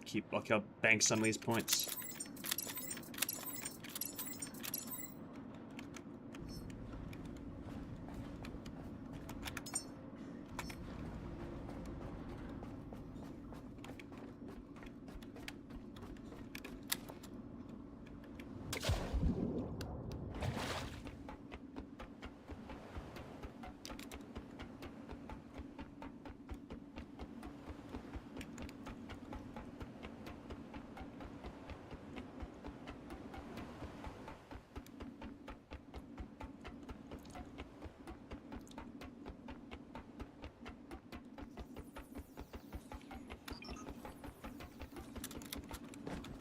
I love when I speed up on the ladder the moment the parts fly out of my inventory. Build it up, baby.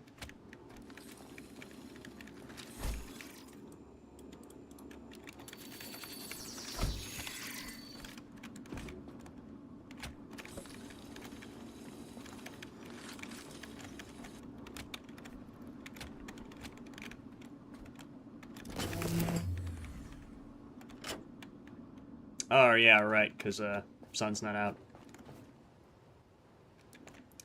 Sun's not out, gun's not out.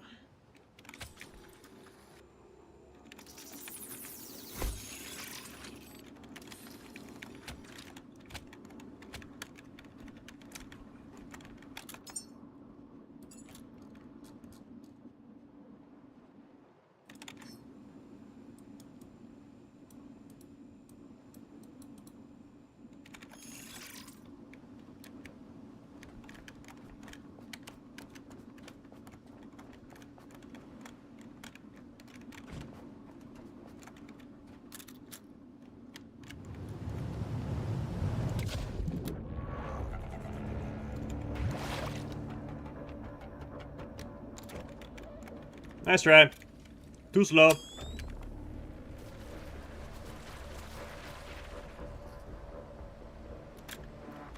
Bad.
I think it'd be really funny if you could reach all the way down there.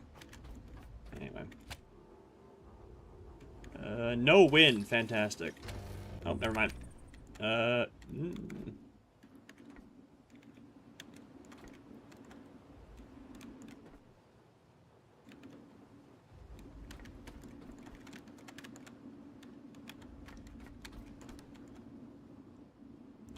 Weird.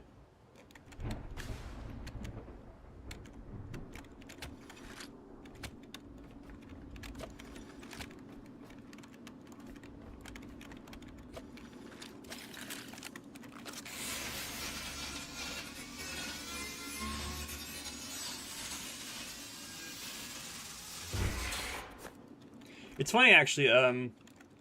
Sorry to bring the religion discussion back up, actually, but my new grandpa, my step grandpa, the man my grandma remarried, he was a Baptist, actually.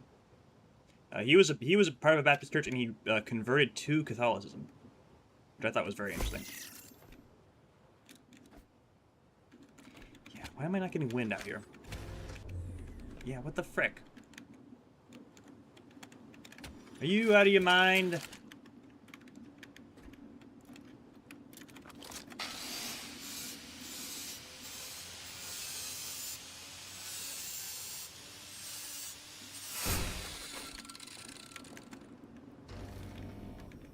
Oh, there's the solar panel.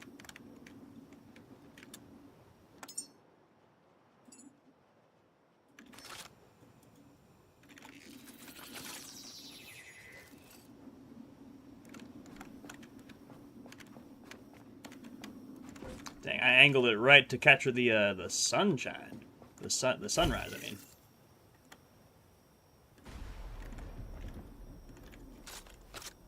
Yeah, like 7 kilowatts. Jumping gigawatts. Okay.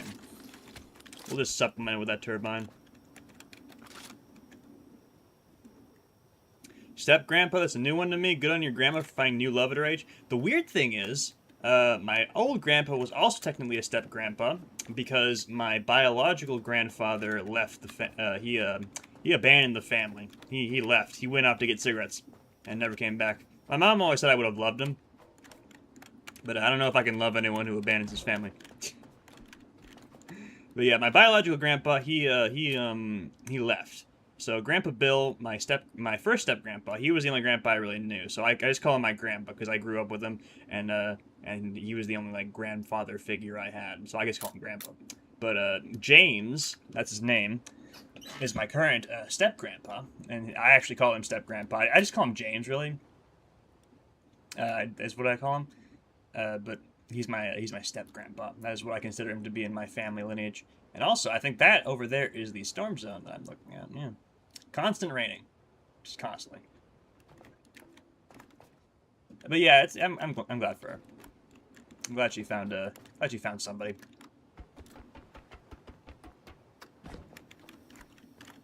I'm wondering if there's any point to powering these up, other than just you can.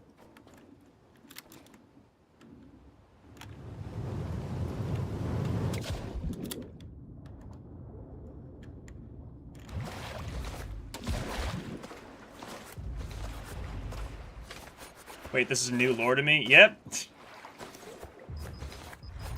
Streamer RL lore.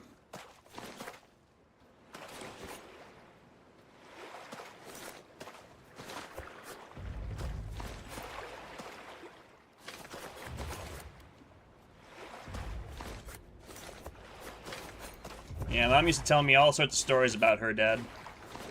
He was a crazy mofo. I definitely do think I would have liked him if he didn't abandon us, but...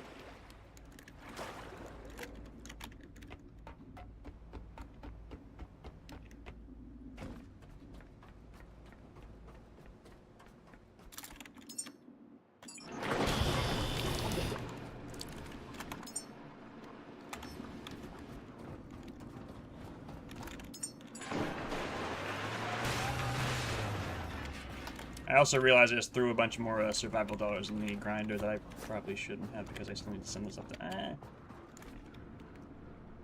We've known each other over a decade. This is the first time I'm hearing about this. Well, you never asked.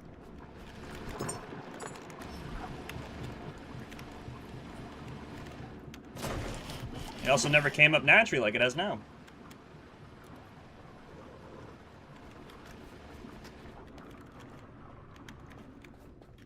We are running low on fuel.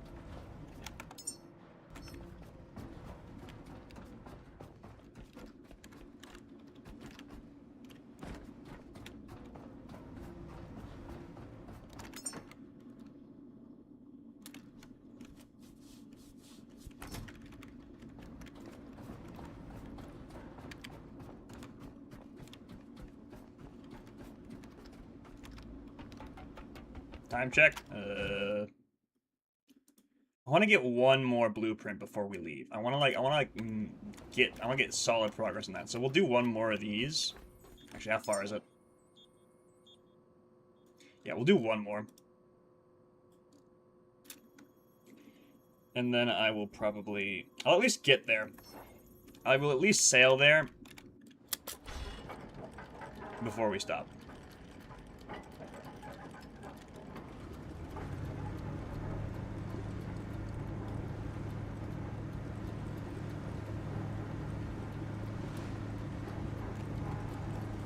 I don't want to forget about the gyrocopter next time I come out here.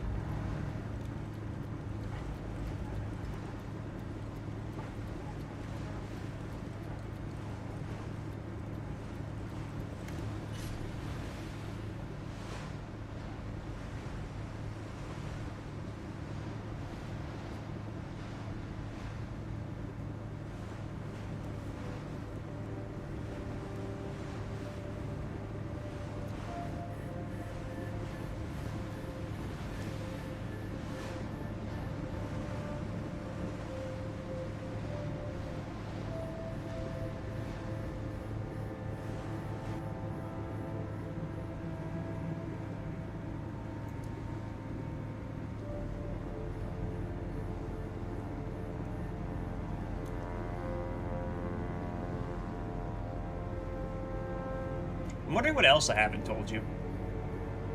Like, I'm wondering what other lore I've like just incidentally not told you about in like the decade we've known each other. I don't think there's a lot. I'm pretty sure you know most things about me.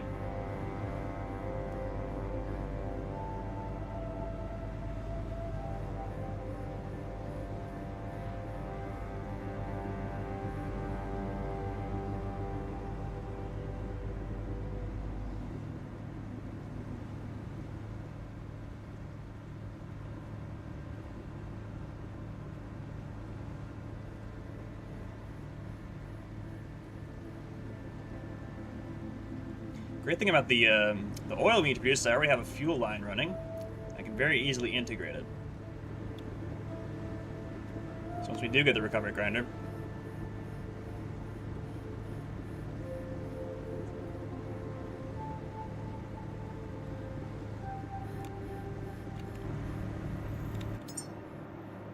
that's Nomad's Tower.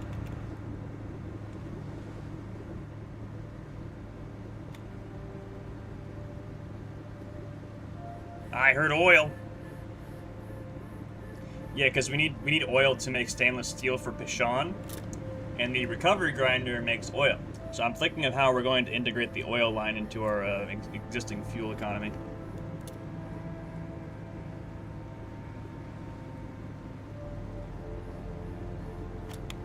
How close are we to the oil rig, by the way? Farther than we were before, unfortunately. Crap.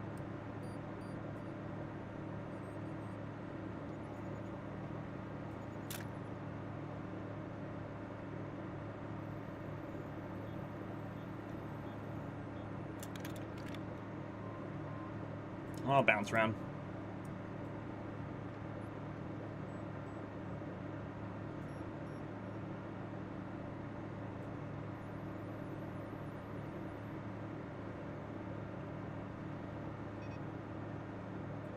Yeah, I think maybe after we get all the parts, we'll just go straight for the oil rig for a refueling.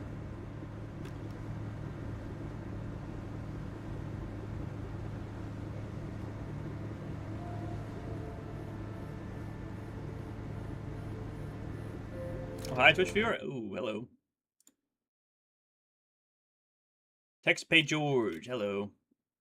I set up at the oil rig, and boy, it needs a ton of power. Yeah, it absolutely does. I think there was like a whole episode where we were futzing with that. It was even worse. It was even worse setting up the rocket. The rocket. You talk about something that needs a lot of power. That rocket is that rocket needed a whole grid of batteries. A grid of batteries that mysteriously like imploded at one point, I think. Anyway, currently we're trying to get the gyrocopter.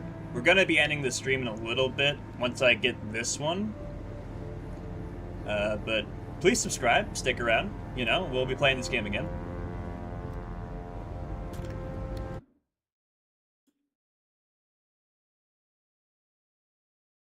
Have you had any shark stowaways? I watched another stream where a shark jumped into the boat and went all the way to the engine room. That hasn't happened to me, but now I'm terrified of it happening. I have had an angel follow me into the boat once. That was not fun. That was when I discovered that they do become hostile if they see you carrying a human seed. Yeah, those things are nasty. But yeah, normally I have a pretty easy time with sharks. I don't know, but I know those jumping sharks are kind of nasty.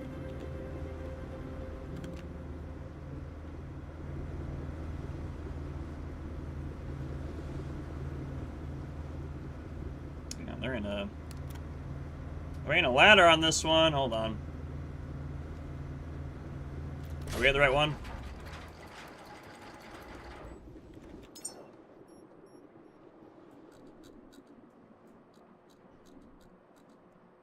One 1510. Yep, nope, that's not the right one.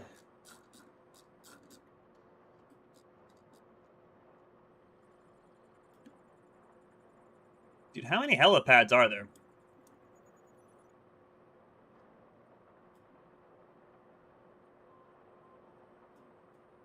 Actually, straight up, I think there's only like Yeah, I've visited almost all of them, and I still have like 2 more blueprints I need to find.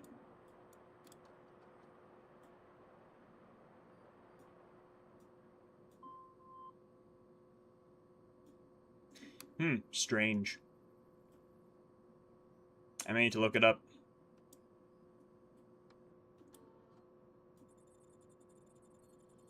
Because I realized I didn't have a ladder.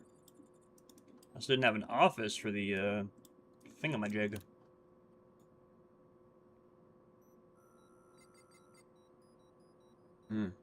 Interesting. Okay, we'll just go down to this one.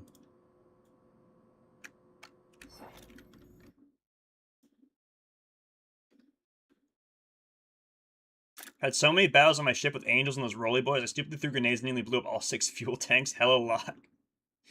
Yeah, I don't usually use grenades with the rolly boys. I usually only use them when I'm trying to take out, like, tarfish. That's what we call the... That's what me and my mod call the little pustule things that grow all over the place. Tarfish. I usually only use grenades when I'm clearing those things out.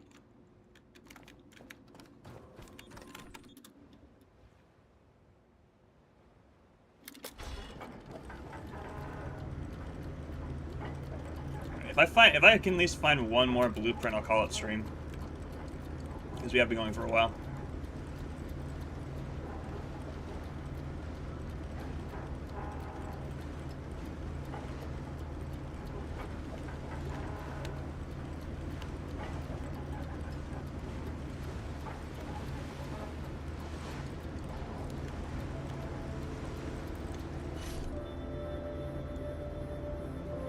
Anyway, if you're enjoying the stream so far, by the way, please be sure to subscribe on YouTube. Follow me on Blue Sky for stream notifications. I don't have a Discord server or anything like that. I'm not famous enough for that sort of thing.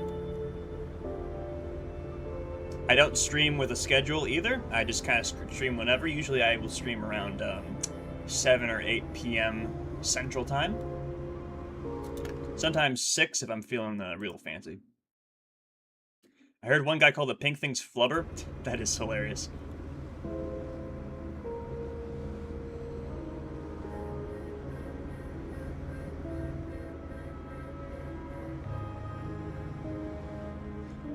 Actually, fun fact, those angry blobs are people, I'm pretty sure. Like, it's people, Slurry. Because if you let one of the human seeds expire, then they, I think they turn into those pink blobs. So those blobs are like angry human DNA. You can also kill the red ones with your flashlight. Fun fact. Oh, hang on. Sea mines.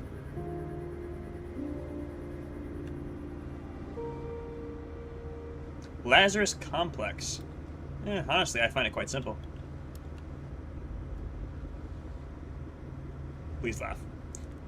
You have permission to laugh now.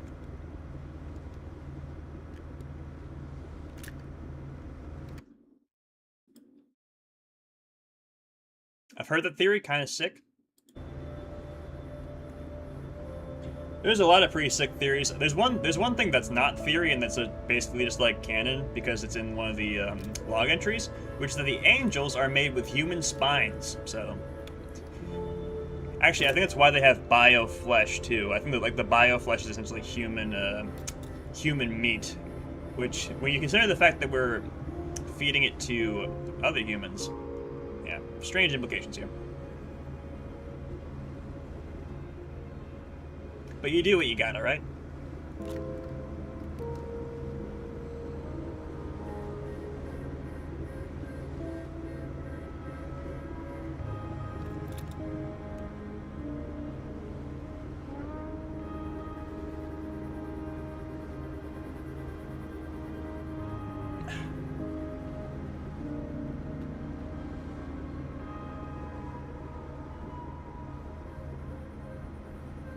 Oh, our fuel's starting to drain.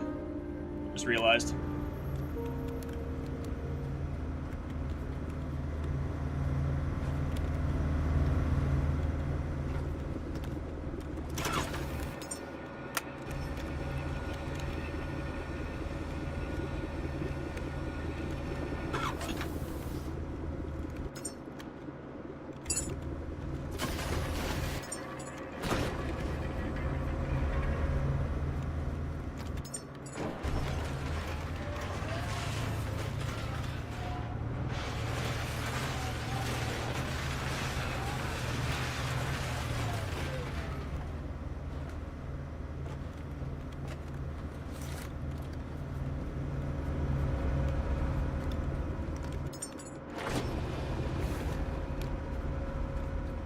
Keep the engine running.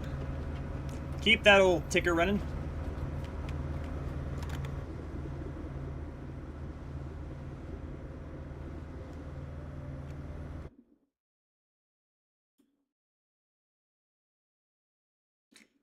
So this is the Matrix on water. Except humans are not batteries, or are they? That would be a great twist. Like, we're sending all these people into space, and we think they're like forming committees and stuff like that. But it's all it's all a lie. It's all like a spook. And in reality, we're sending all these people here to be like plugged into the Matrix and like drained of their life force to serve like some evil AI that's ruling over space or something like that. Like the lady talking in our head is actually like is actually the evil AI, and she's like, "Caretaker, you need to send humans into space so that we can rebuild the Earth, definitely. Not so that I can continue to subsist internally off of their life force. Caretaker."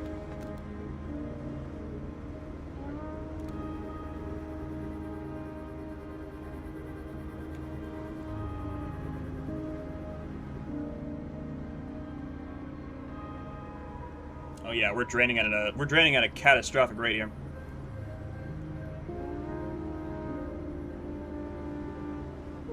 We may be quite slow next time. I'm definitely gonna go straight to the oil rig next time. Next time we boot this up, that'll be our first thing.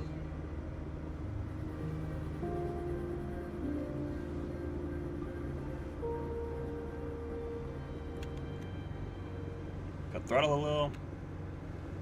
Alright, I'm seeing the building. Means we are on the right track.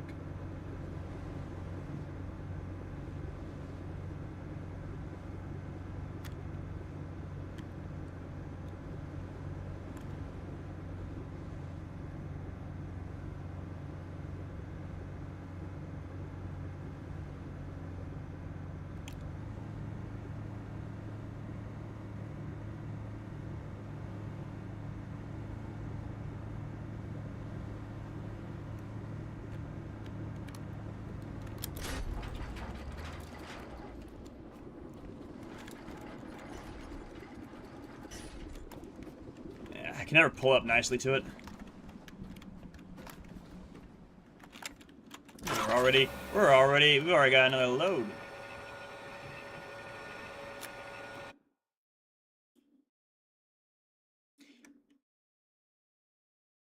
You know, we create a human. There's always some bio waste behind the grower. I'm pretty sure that's because they shit. They shit while they're growing. You know, you can run the boat on strictly electricity. You can, but it's going to be very slow. That's why I said it's going to be very slow next time. Because once the boat runs out of diesel, we're going to be going only on electricity. And even though I have like the max electricity generator, I think like I have the best cylinders for it. Yeah, it's still going to be pretty slow. So you can run the boat on electricity, but it's not going to be efficient. It's like having an electric car. Yeah, you can run it, but it's not going to run well.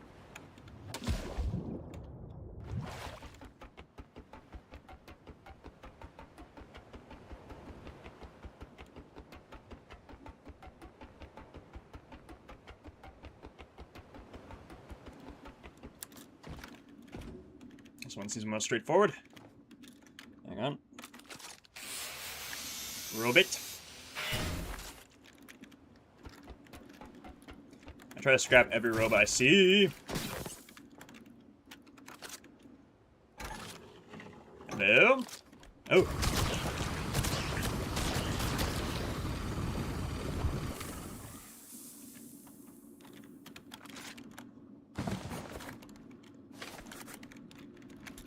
Okay. Final one. That confirms the frame pattern. Light, crude, and built around field repairs. Not elegant, but useful. Again, she just... Motors had a talent for making machines that refuse to die. She just keeps roasting this thing. I think it's very unfair of her to keep talking crap about this. Very functional piece of equipment that we're going to be going to her.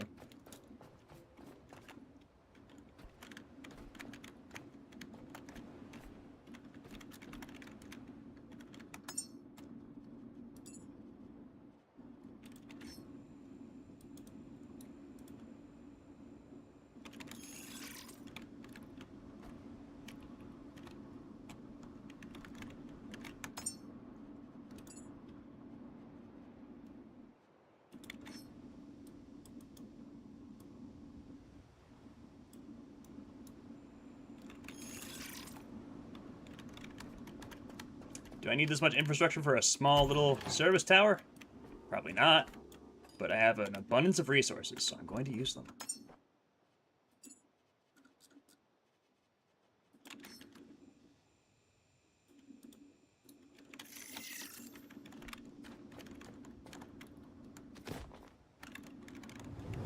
Ah!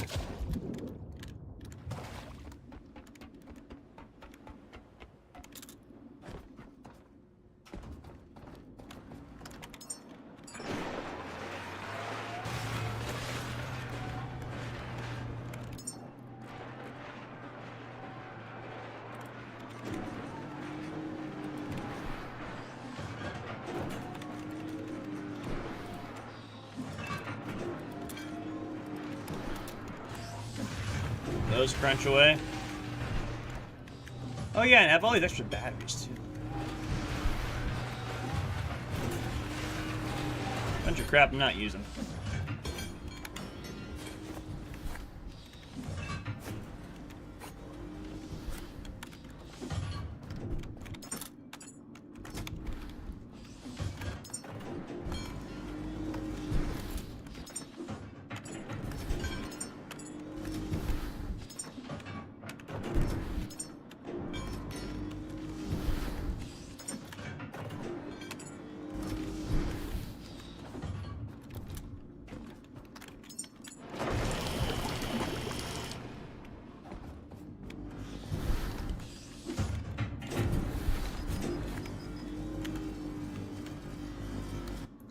It's going to take a long time. I'm 53, so I have the patience of a slug since it, yeah, boy, since Atari 2600. Dang, you're old. Nah, it's fine. I'm like, should I say how old I am? I think I've said before. I'll say I'm closer to 30 than I am 20. As young as I sound.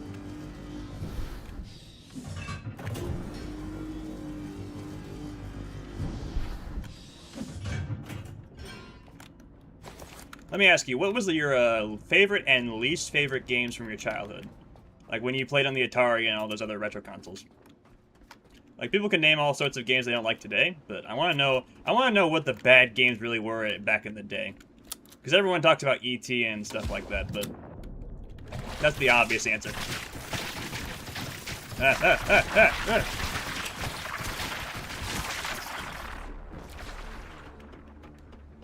Okay.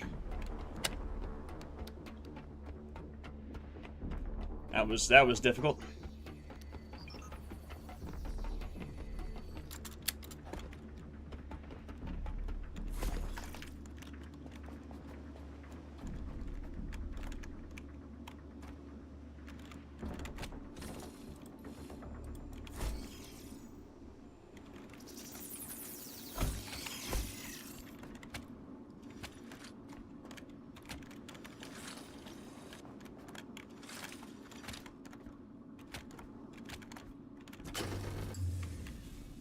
Yeah, of course. Hold on.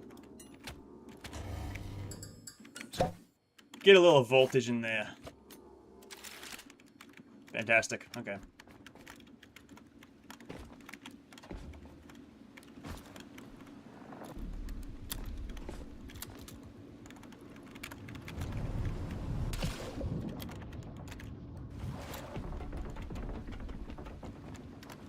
Not today.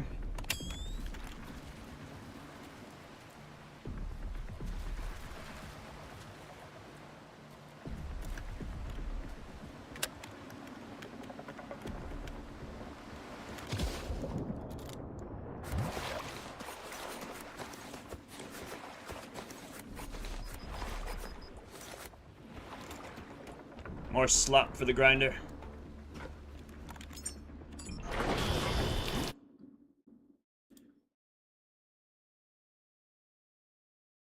Favorite game of all time was Ogre Battle on SNES. Had my favorites on every console. Atari was Adventure, NES was Genghis Khan, PS1 was Solid Snake, Xbox original was Ninja Gaiden, PS2 was Baldur's Gate. Interesting. All good choices. Very good choices, yeah. I think I did play the Ninja Gaiden on the Xbox. I didn't care for it. I did hear about the original Ninja Gaiden on like the NES, and I never played it personally, but I don't know if it was a game I would have personally liked. I don't really like super difficult games.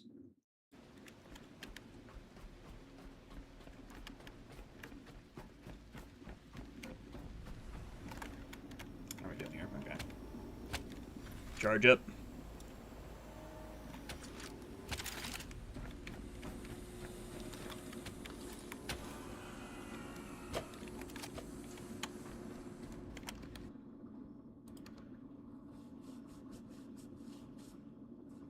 I was in love with Rachel. uh, weren't we all?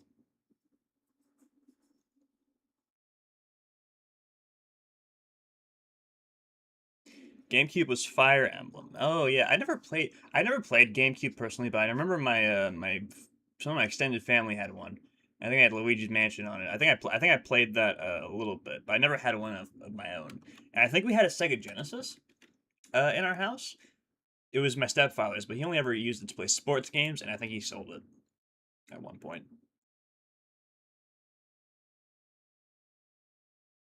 Anyway, I think I will save now. Yeah, because it's like 10 o'clock. We gotta wrap it up.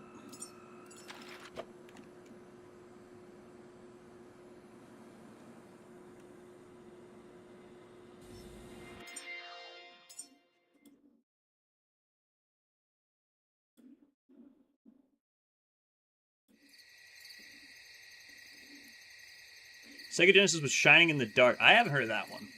I have heard of a lot of really Game Boy Advance was Yu-Gi-Oh. I did play a Game Boy Advance when I was very young. I was very young. My sister had a Game Boy Advance, and I would usually steal it. I would steal it and play it. And I think the one game I remember playing was there was like a couple of Harry Potter games on it. There was Series of Unfortunate Events. There was a Sims game, I think. And there was like another game that I remember playing a lot, but I don't like remember in detail. And then Sega Genesis I haven't played personally, but I have seen a lot of games for it, like Chakan.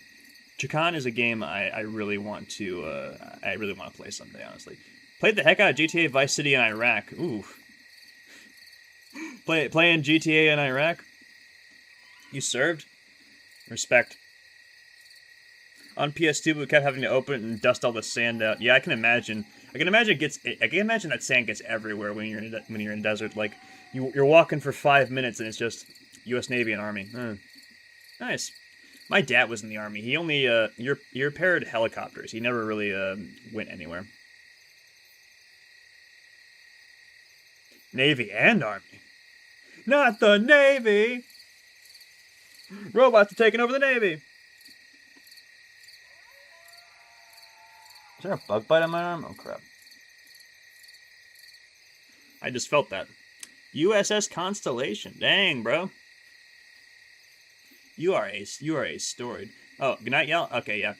I hope you had a good time, Text Papa George. Hope you subscribe. Hope you like the stream. Hope you come back. Again, like I said, I usually stream whenever I feel like it. Usually around 7 or 8 Central Time. So if you subscribe, if you want to show up again, happy to have you. Happy to talk to you. Thank you for not being a bot, by the way. Usually people who show up to my streams are bots, so it's nice to have you.